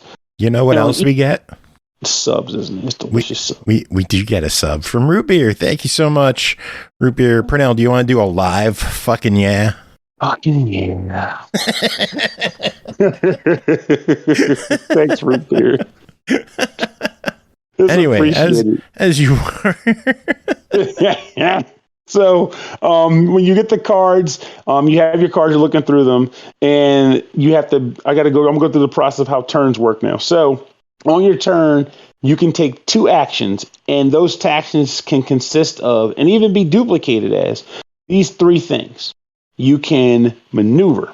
Maneuver involves moving you and your partner character up to the number of spaces allotted by your character. In the case of this current build of the game, every character, with the exception of Medusa, can move 2 spaces. Medusa can move 3. And also when you maneuver, you draw a card from your deck. You can use an attack card or ability. Use an attack card. Like if you want to attack a guy and you have a card that lets you do it, you can use an attack card. And the last thing you can do is use a scheme card. Think of them as like instant action cards that can turn the tide of battle, whether it's like allowing you to get extra movement, scaring a guy back, reloading something, any number of things. I mean, literally, depending on the type of character and how they wrote them, these things can do freaking any damn thing. And it can get crazy if you don't know the character builds in advance. You'll be shocked by some of these things. And you have to do at least two actions consisting of any of those three things to end your turn. And then the opponent gets to do the same thing. Now, an interesting element about this game is like a lot of times in these sorts of deck games, you kind of play through your deck, and when you're done, you shuffle the cards back and you start playing them again. However, in this game, you actually are penalized for running out of cards. You don't replenish your deck. When it runs out, you're borderline fucked because, I hope they don't mind me saying that. But anyway, you're borderline screwed because what happens at that point is you can't get any more cards. What's making you watch your language now of all time? I don't know. I just felt surprisingly self-conscious. I get weird sometimes. I blame the canned water. But what ends up happening is every turn you have to do a maneuver and you don't have cards in your hand or in your deck to draw, you and your teammate, or rather you and your support character lose 2 hit points until you die. Ouch. So good hand management is important because you run out of cards, you are freaking boned. And certain characters work in different ways. Some characters have you mining the deck for cards. Some will have you discarding cards to do special abilities. So depending on the character you're playing as, you might have to be conservative with your cards. You might be able to say, frick it, I'm aggressive with my cards because at the end of the day, I had tons to burn. It just depends on your character that you're playing as. And the different abilities that the characters have are pretty freaking cool. Sometimes you'll be like, I mean, no matter, like some of them are like, they may be cool, but you're like, frick, this isn't as good as that guy's ability. But at the end of the day, I think I like all of them. And my favorite character's ability so far has been Alice from Alice in Wonderland, because they play into the whole premise of like how she would drink the potion and become small, or drink the potion and become big. And the premise of this game, she has a freaking giant cleaver. And at the beginning of the battle, you get to choose whether she's big or small, and that's her starting situation.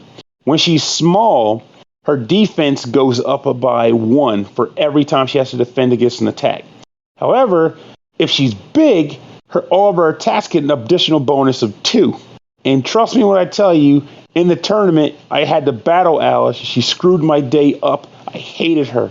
But what I mean by hated her is I was extremely envious of her, because that ability was really cool. It doesn't sound like you hated this, though. No, I did not. In fact, I think this game is freaking solid. I'm a big fan of games that do the whole 1v1. What if this character is better than this character? Whether they're characters that are established or characters that were created for the game itself. And when the mechanics are there and they're strong and they're engaging, it's that much cooler. It makes you want to experience the different characters. It's not as ridiculous as just sitting at the table and just rambling back and forth about a bunch of random stats on the internet or things you saw on TV shows. Instead, with this game, they created characters to be played. We can settle this ourselves. And you can end the battle. You might lose and go, nah, man, see, that's the problem. My character deck is crap. And the guy might go, no, you just suck at using them. I don't know what to tell you, Chief. But it's fun. It's engaging. It's not complicated. It's easy to pick up and learn. Again, like the guy, and it's not just me saying it's easy to learn. The guy that did the tournament, he did a pretty easy job teaching. He was teaching it to people whether they were like not good at the game or not much with the games, or they play like Ticket to Ride exclusively, or if they were playing Arc Nova. It didn't matter. They could pick this game up with a very easy build, and this game has a good tutorial for that too. So it walks you through all the phases of gameplay, and by way of like talking cards, kind of livening up the conversations. It's a solid product. And I look forward to seeing what they do with it as the game gets expanded upon and they add more to it. And I'm trying to get my friend, assuming they eventually make it. You can buy it in early access, so I'm trying to convince my friend to eventually get it. I had to wait until he was, kind of dried up from after the tournament and been making his board game pitch and all. But I'm going to get him to buy this freaking game because I want to play it with him online.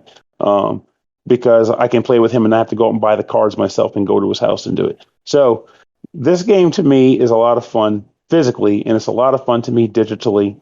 Again, I feel like I'm a free. Hello, you there?